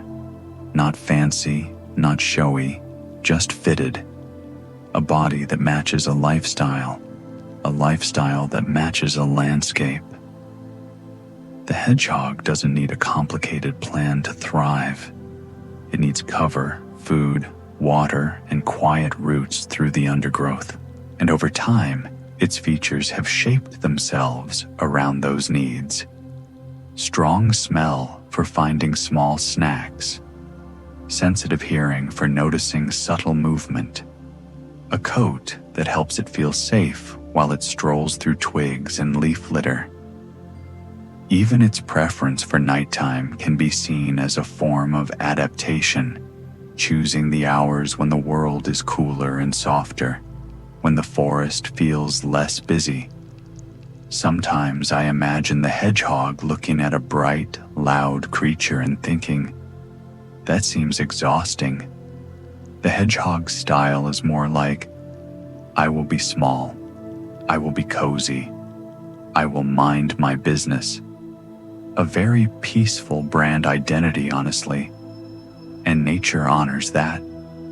There's a quiet poetry in the idea that survival doesn't always come from doing more. Sometimes it comes from doing what fits, not rushing, not wasting energy, not fighting the environment, just moving in harmony with it. If you're listening tonight and you felt pressure to be bigger, brighter, faster, this is your gentle reminder. Fitting is enough. You don't have to force yourself into a shape that doesn't suit your season. You don't have to become a different creature. You can adapt softly, with cozy practicality, like the hedgehog. That might mean turning the lights down, letting your thoughts become fewer, choosing a slower pace for your breath. Inhale, like a small animal resting in cool air. Exhale, like a leaf settling back to earth. The hedgehog pauses near a root, then continues along a familiar route, perfectly designed for this quiet life. And you can continue too, designed not for constant motion, but for rest, for softness, for sleep arriving gently, right on time. Not all cooperation in nature looks like a hug. Sometimes it looks like a quiet exchange, a small visitor, a gentle transfer, a relationship so calm and routine that it feels almost like good manners. In the forest, pollination is one of these polite exchanges. A bee visits a flower for nectar. A moth drifts in at night, drawn by a pale bloom that seems to glow softly in the moonlight. Pollen clings to a leg, a face, a fuzzy body, then travels to the next flower like a tiny message passed along. No one makes a speech about it. It simply happens. Even though our hedgehog isn't a pollinator in the way bees and butterflies are, it lives among these quiet partnerships. The hedgehog's world is built on them. Plants grow and fruit because pollinators visit. Insects thrive because plants thrive. The forest becomes a generous pantry because its relationships keep working smoothly. Some nights, a moth passes overhead, silent as a thought. It might pause near a flower, sipping with a long, delicate mouth part, like it's enjoying a midnight tea. A bee may be asleep somewhere, tucked into a bloom like a tiny guest who arrived early to the hotel of morning.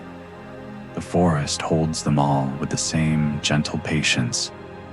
And there's something wonderfully soothing about cooperation that doesn't feel forced. Pollination isn't loud teamwork. It's quiet, mutual benefit. The flower offers nectar. The insect helps the flower reproduce. Both continue. Life continues. Sometimes I imagine the flower saying, "Hello, darling. Thank you for stopping by." And the moth replying, "My pleasure. Your nectar is lovely." And then they part ways, each a little supported, no awkward small talk required. The forest is full of these small agreements. Seeds are carried by animals who brush past burrs. Fungi connect to roots and help plants absorb nutrients. Trees share resources through networks beneath the soil, and the hedgehog, simply by moving through leaf litter, can help scatter seeds and stir the ground, participating in the quiet economy of growth. When you're tired, it can be comforting to remember that support doesn't always need to be dramatic. It can be small and steady.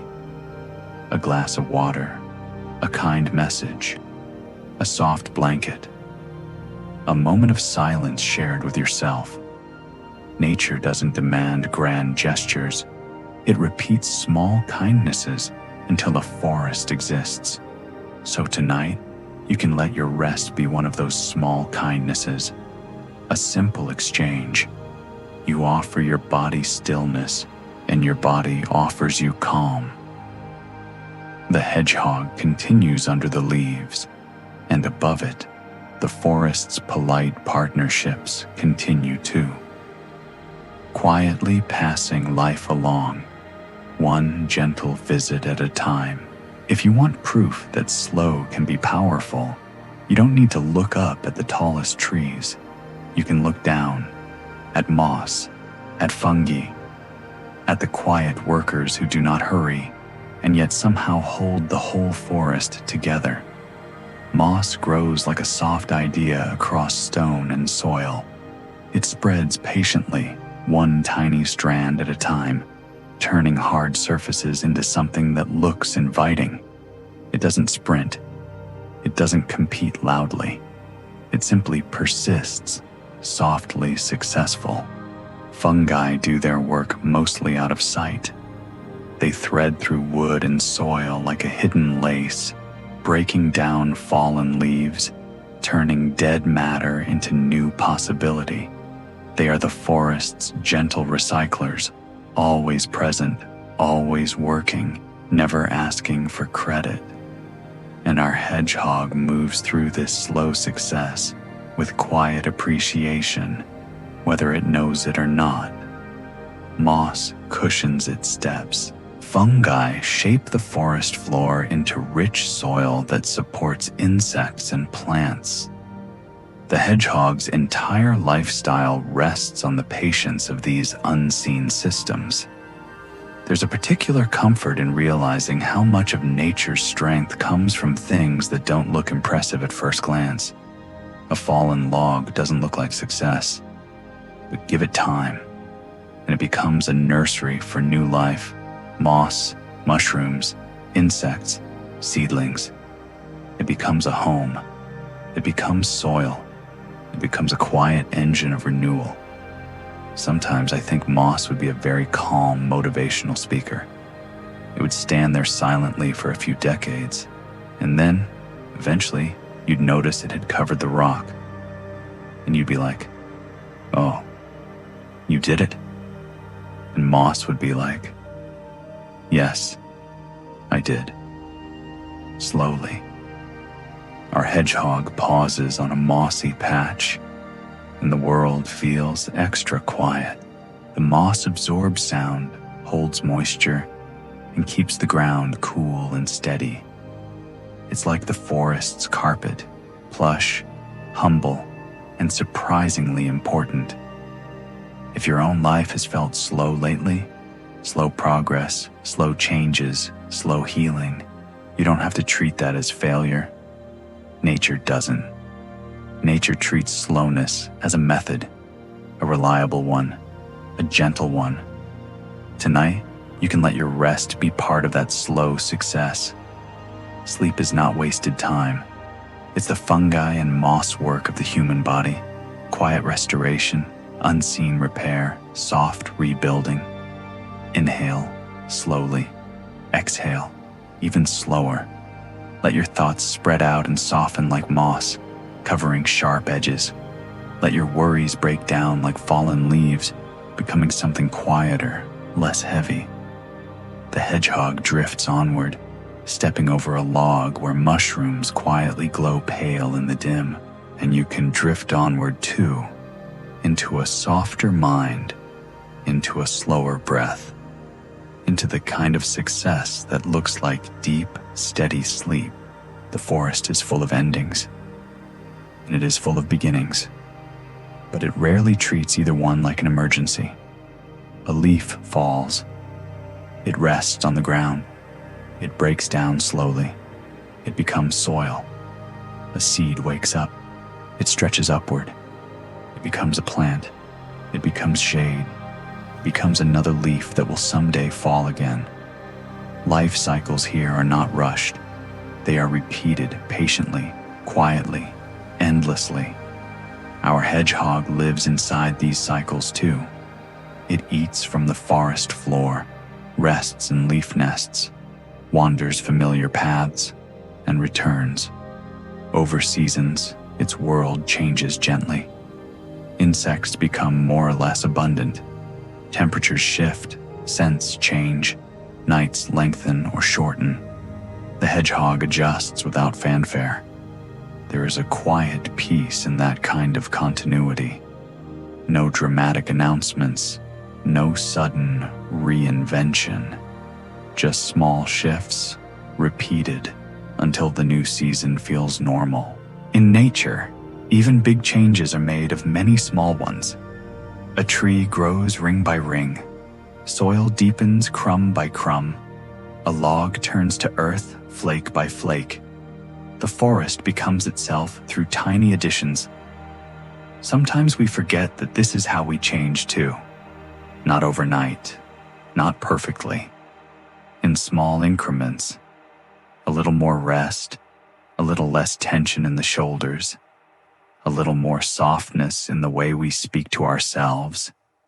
Tonight, you can let the forest remind you it's okay to be part of a cycle. You don't have to be done. You don't have to have everything solved.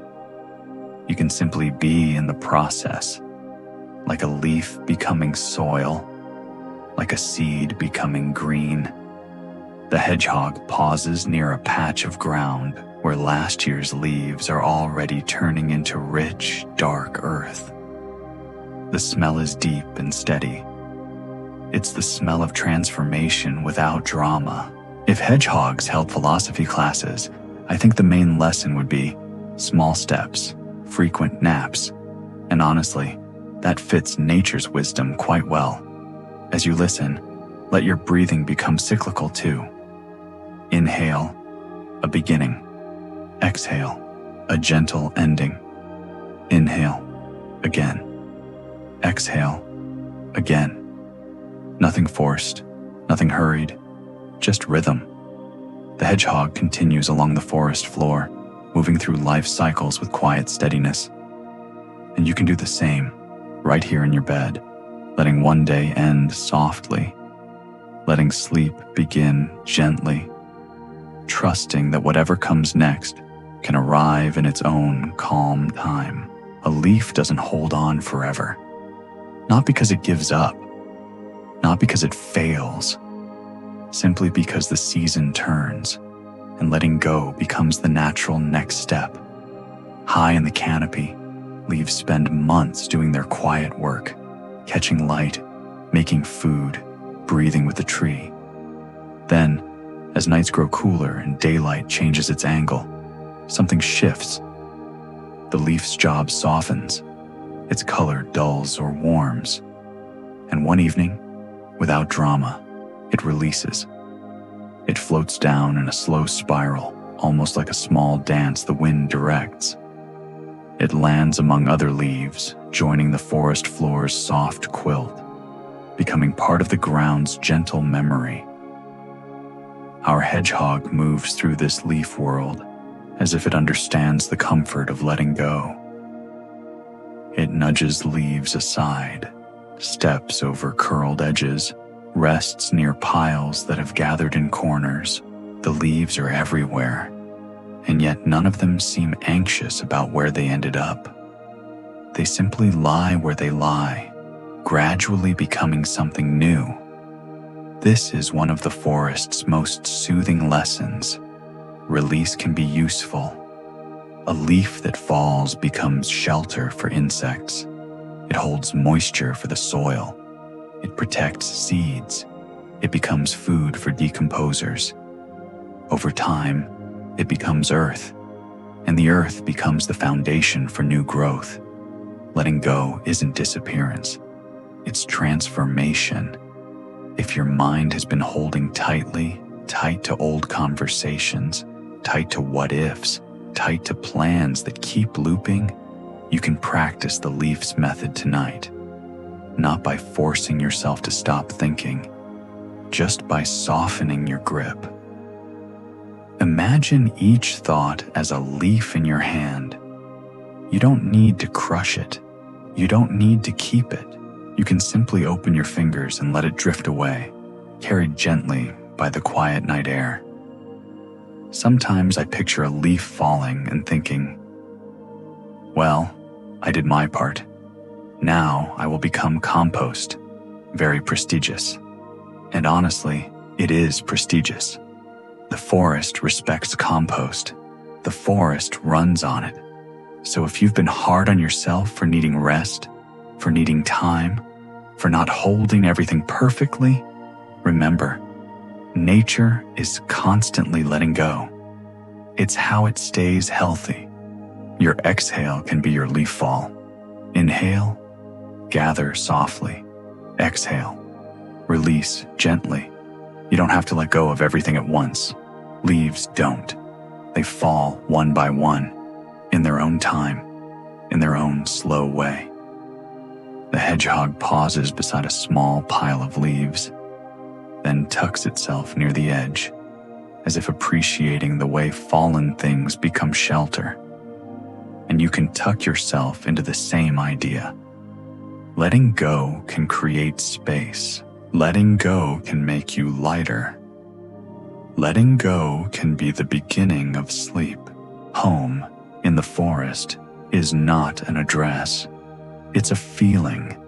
It's the right temperature against the skin.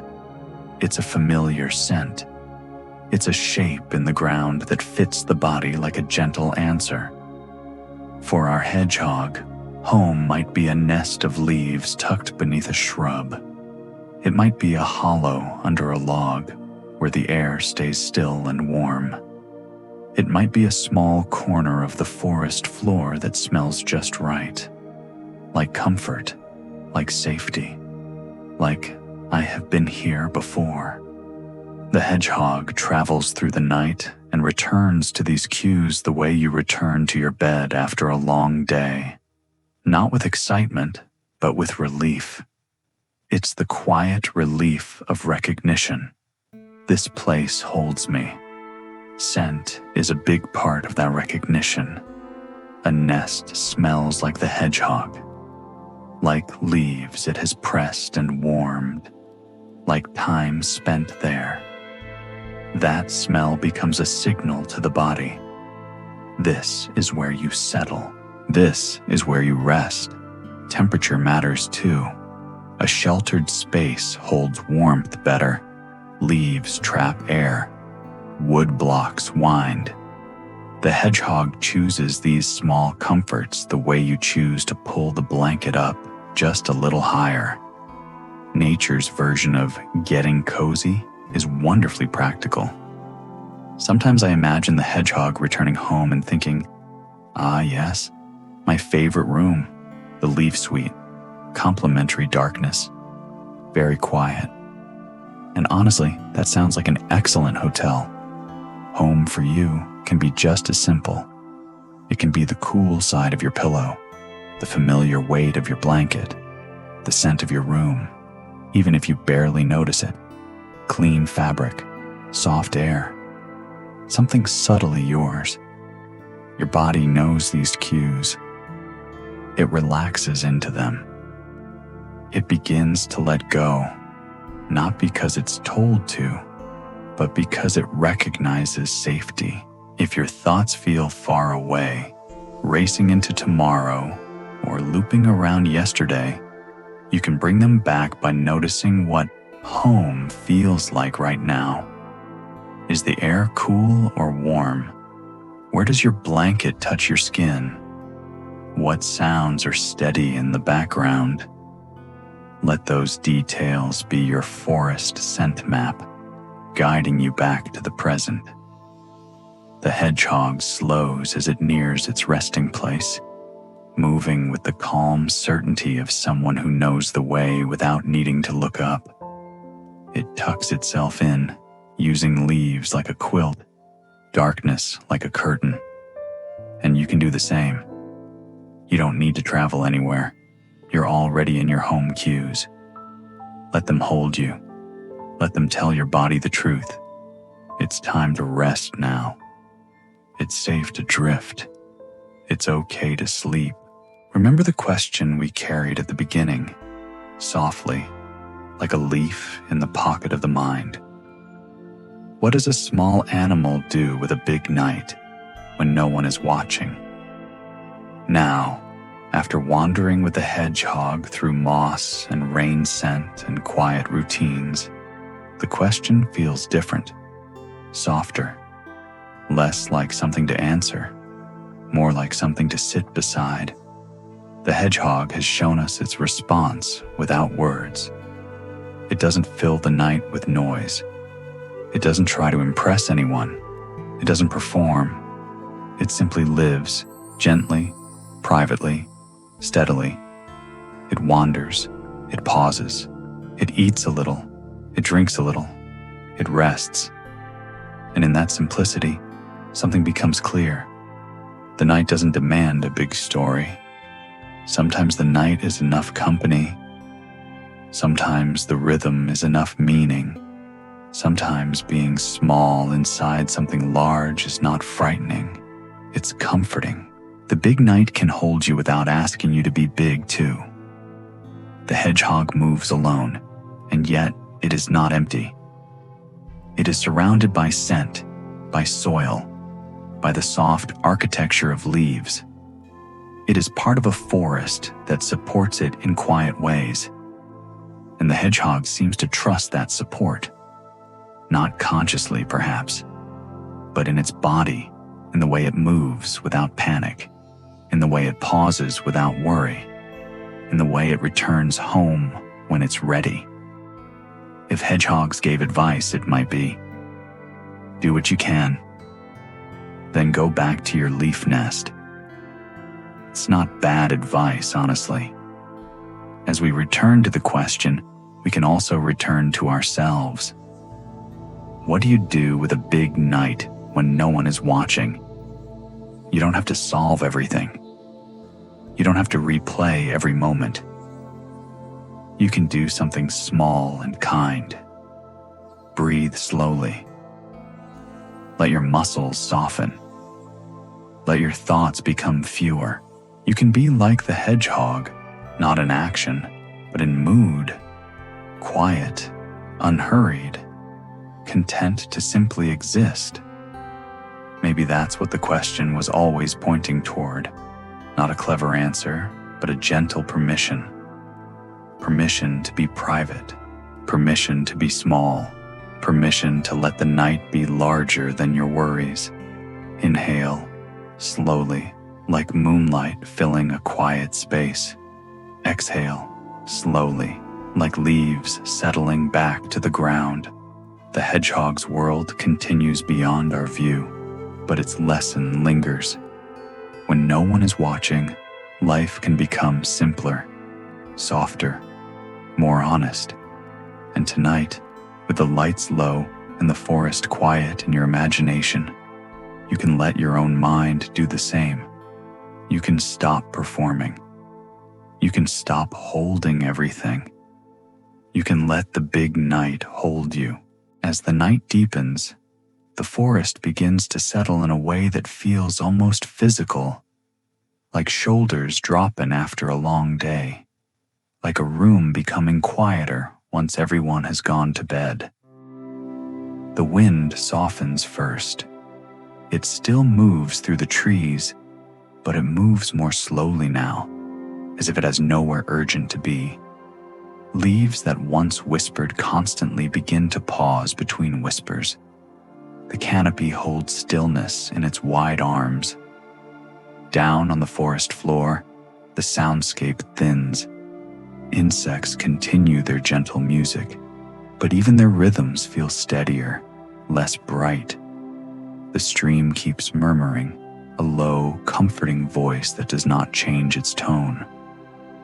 Somewhere far away, a single call rises and fades again, like a lullaby note tested and then released.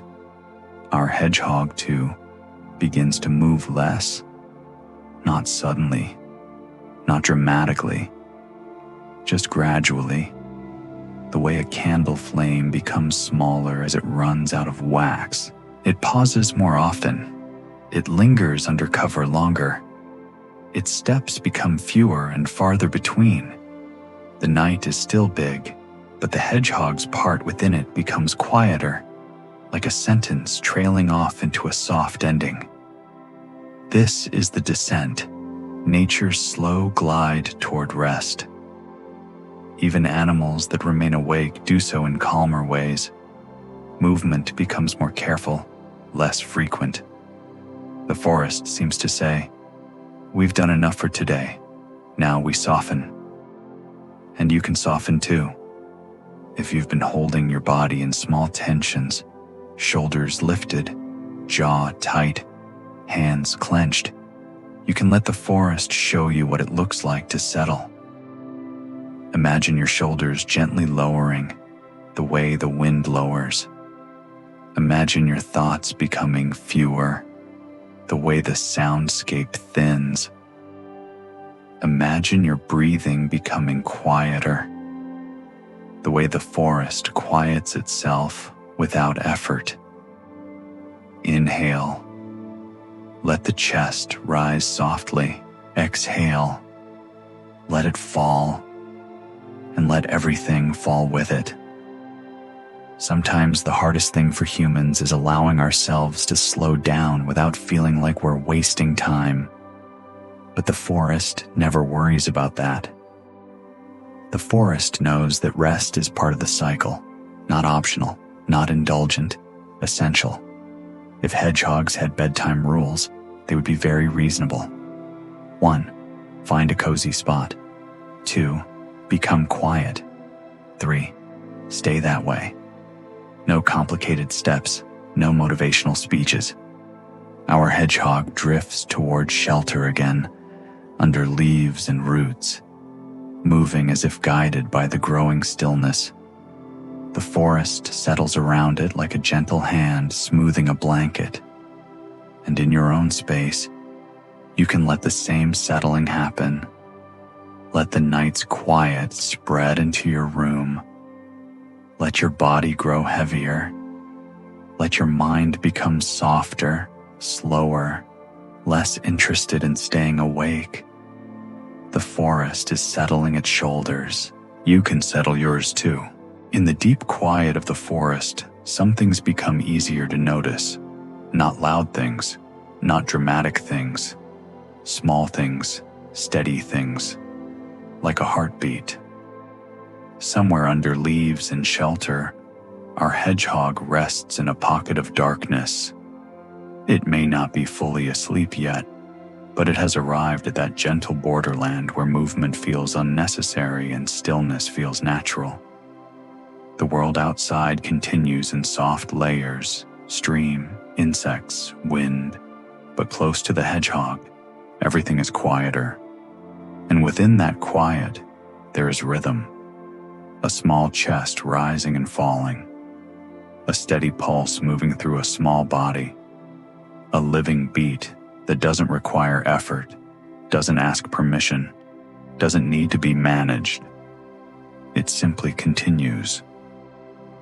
There's something calming about remembering that your own body holds the same kind of quiet reliability. Even when your mind is busy, your heart keeps its gentle work.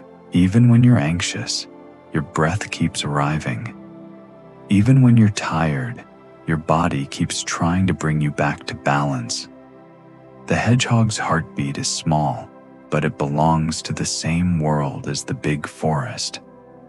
That's the comforting part. Small lives are held by large quiets. A tiny rhythm is protected by a wide night, and you are held too. You may feel small inside your own thoughts sometimes, small inside the size of your day, small inside all the things you can't control. But like the hedgehog, you can let the larger quiet hold you for a while. If you'd like, you can bring your attention to your own heartbeat now, not by searching for it, not by forcing it, just by noticing the feeling of being alive and steady, the weight of your chest, the softness of your breath, the warmth of your body under blankets. Inhale, slowly. Exhale, slowly. Let your breathing become a lullaby for your heart. Sometimes I imagine the hedgehog listening to its own heartbeat and thinking, "Good, still here. Excellent work, everyone."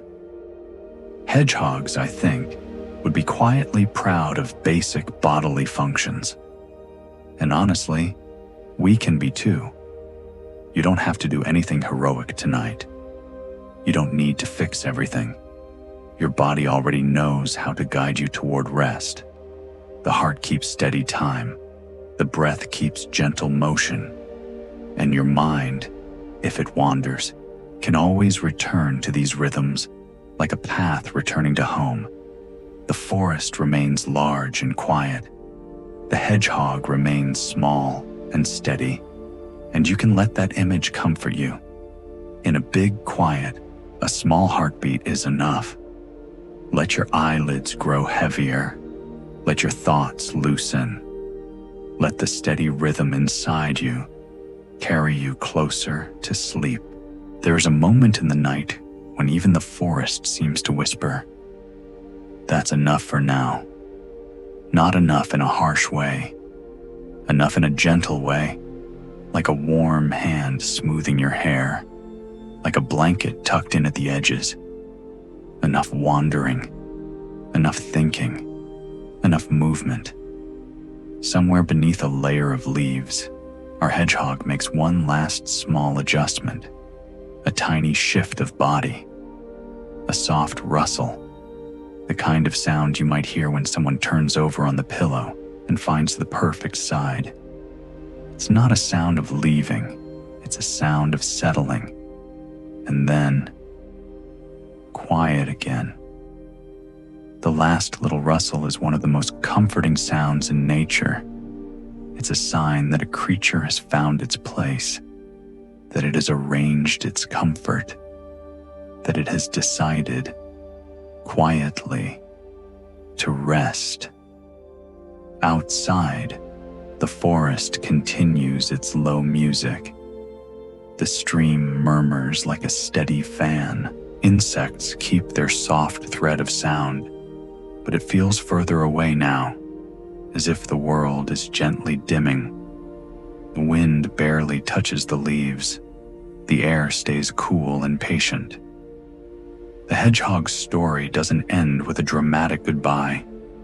It simply fades into stillness, the way the night prefers.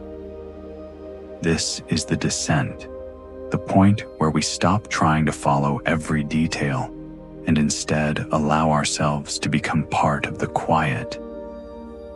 If your mind is still busy, if it is still lifting thoughts like leaves, examining them, wondering what they mean, you don't need to fight it.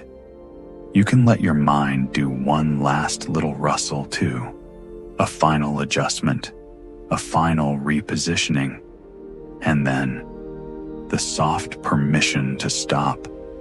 Sometimes I imagine the hedgehog thinking, "All right, I have achieved maximum coziness. I will now do absolutely nothing." And honestly, that is an excellent bedtime philosophy. Maximum coziness is a worthy goal, and doing nothing afterward is the correct celebration. You can practice that now. Let your shoulders sink deeper into the bed. Let your jaw relax, as if it has been gently unclasped. Let your hands rest in whatever position feels easiest, as if they too have decided to stop trying. Inhale, slowly, like air entering a quiet nest. Exhale, slowly, like leaves settling over a small body. If you hear sounds around you, distant traffic, a house creaking, a faint hum, you can let them become part of the forest. Let them be your background stream, your insects, your faraway night. The hedgehog is settled now, hidden, safe, quiet, and you can be settled too. Let the last little rustle in your mind happen. One small shift, one final soft sigh, and then allow everything to grow still. The forest has a favorite way of soothing the world: repetition. Not repetition that becomes boring, repetition that becomes safe. Like a lullaby chorus returning, like waves arriving again and again, never hurried, always dependable. Tonight, those repeating comforts are simple: water, leaves, breath-like sounds. Somewhere beyond the hedgehog's nest, the stream continues its steady murmur. It does not change its mind. It does not speed up to impress you. It flows the way it has always flowed, with quiet certainty. The sound is rounded and constant, like the world's most natural white noise.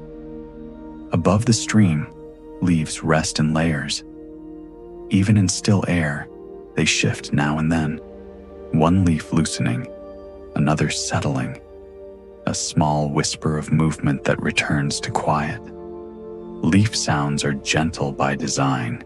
They arrive softly and leave softly, as if they don't want to startle anyone who is trying to sleep. The hedgehog lies tucked under its leaf quilt, and the forest continues around it, repeating its calm patterns. Night after night, this happens. The forest does not need to reinvent itself every evening. It simply returns to what works. Cool air, soft darkness, steady sounds, slow rhythms.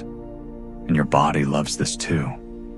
Your body relaxes when things are predictable, when the sound is steady, when the light is low, when the temperature is comfortable, when the breath becomes a repeated pattern you don't have to think about. If your mind has been searching for novelty, scrolling, checking, refreshing, this is your invitation to rest in repetition instead. Let the same breath arrive again. Inhale, slow. Exhale, slow. Inhale, steady. Exhale, steady. Let your breathing become your stream. Let your blanket become your leaves. Let your room become your forest. Sometimes I think the forest is the greatest expert in routines. It doesn't call them routines, of course. It just calls them life. And life continues, calmly, without forcing excitement. There's no pressure here to be interesting. The forest simply wants you to be comfortable. Even the hedgehog, small as it is, belongs to these repeating comforts. It sleeps to the same stream, under the same kind of leaf cover, wrapped in the same quiet darkness. It trusts the pattern, and you can trust your pattern too. You have breathed thousands of times. You have fallen asleep many nights before. Your body already knows the way. So let the repeating comforts do their gentle work. Let the sounds blur. Let the thoughts soften. Let the night become familiar again. Like water flowing. Like leaves settling. Like breath returning and returning and returning. Until sleep arrives quietly, as if it had always been here.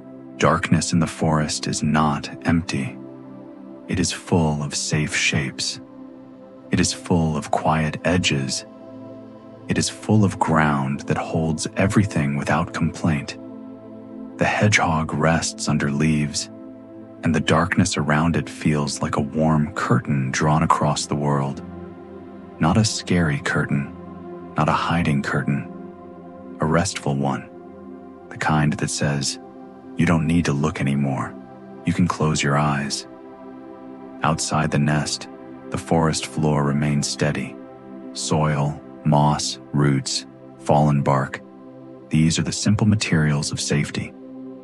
The ground is supportive in the most literal way. It holds the weight of trees. It holds the slow work of worms. It holds the sleeping hedgehog. It holds you too, in the way your bed holds you. Quietly, reliably, without requiring anything back. When we are awake, we often forget how much we are supported. Gravity feels like a given. Beds feel like furniture. Floors feel like surfaces. But at night, when we allow ourselves to soften, support becomes something you can feel. The mattress beneath you, the pillow under your head, the blanket's weight, the gentle way your body sinks and is held. The hedgehog doesn't question its support. It doesn't worry about whether the leaves are enough. It simply trusts the nest, the ground, the quiet dark, and that trust becomes rest. Sometimes I imagine the hedgehog as the world's smallest meditation teacher. It doesn't speak. It just lies there and demonstrates. This is how you let go. This is how you stop holding yourself up. You can practice that now. Let your body fully surrender to what's beneath you. You don't need to hold your shoulders up. You don't need to keep your muscles slightly tense just in case. You can let the support do its job. Inhale, softly. Exhale, and let your weight settle more. If thoughts appear, let them float in the darkness without meaning. Darkness is kind that way. It doesn't demand clarity. It doesn't demand answers. It lets things soften until they are no longer sharp enough to bother you. The forest is full of soft dark, safe ground, reassuring repetition, and you are here, held in your own quiet space, listening, resting, drifting. Nothing needs to happen. Nothing needs to be resolved. The night is already doing its gentle work, lowering the lights, smoothing the edges, making everything a little quieter. The hedgehog remains tucked in, safe and still, and you can remain tucked in too. Let the dark be soft. Let the ground be safe. Let sleep approach without announcement, settling over you the way it settles over the forest, slowly, kindly, and right on time.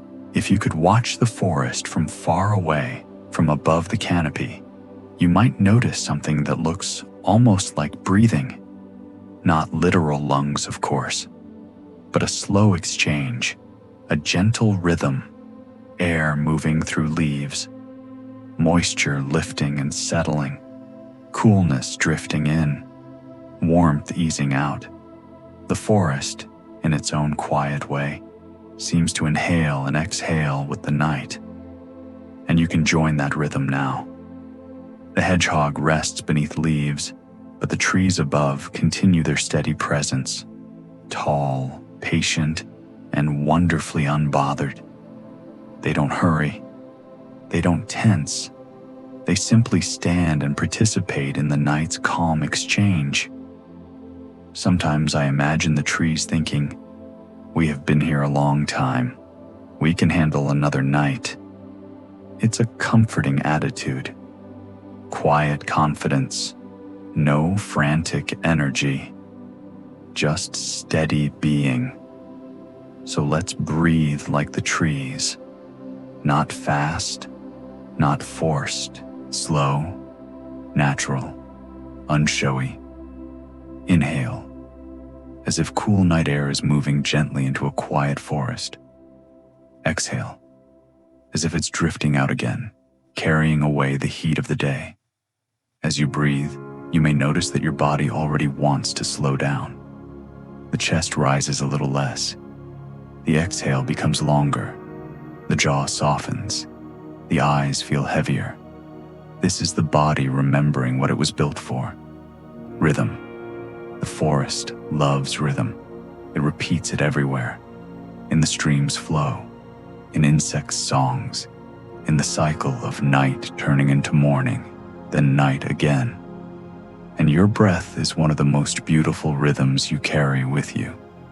If your mind wanders, let it wander gently. Imagine it as a small animal moving through leaf litter, quietly, without urgency.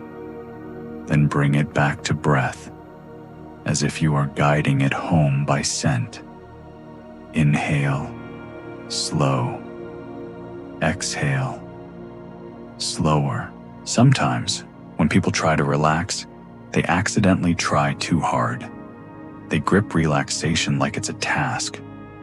If you notice that happening, you can smile gently. The trees don't try to be trees. They simply are. You don't need to try to sleep. You can simply allow sleep to arrive. The hedgehog doesn't force sleep either. It settles into comfort, and sleep comes when it's ready. like fog arriving, like leaves settling, like the night lowering its voice. So breathe with the trees.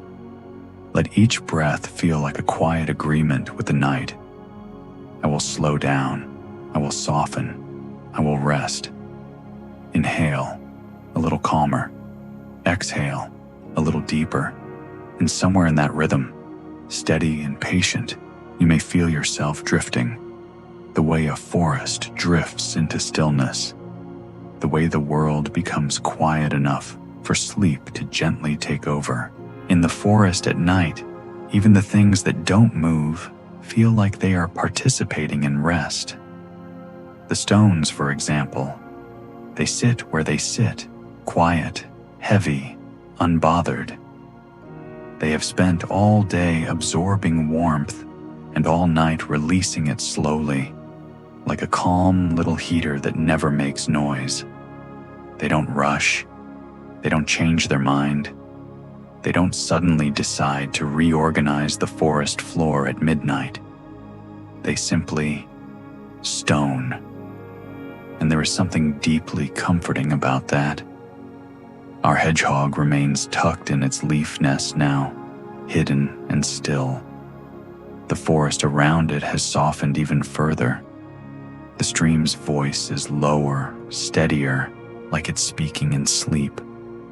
Insects continue their faint chorus, but it feels distant, as if the sound is wrapped in cloth.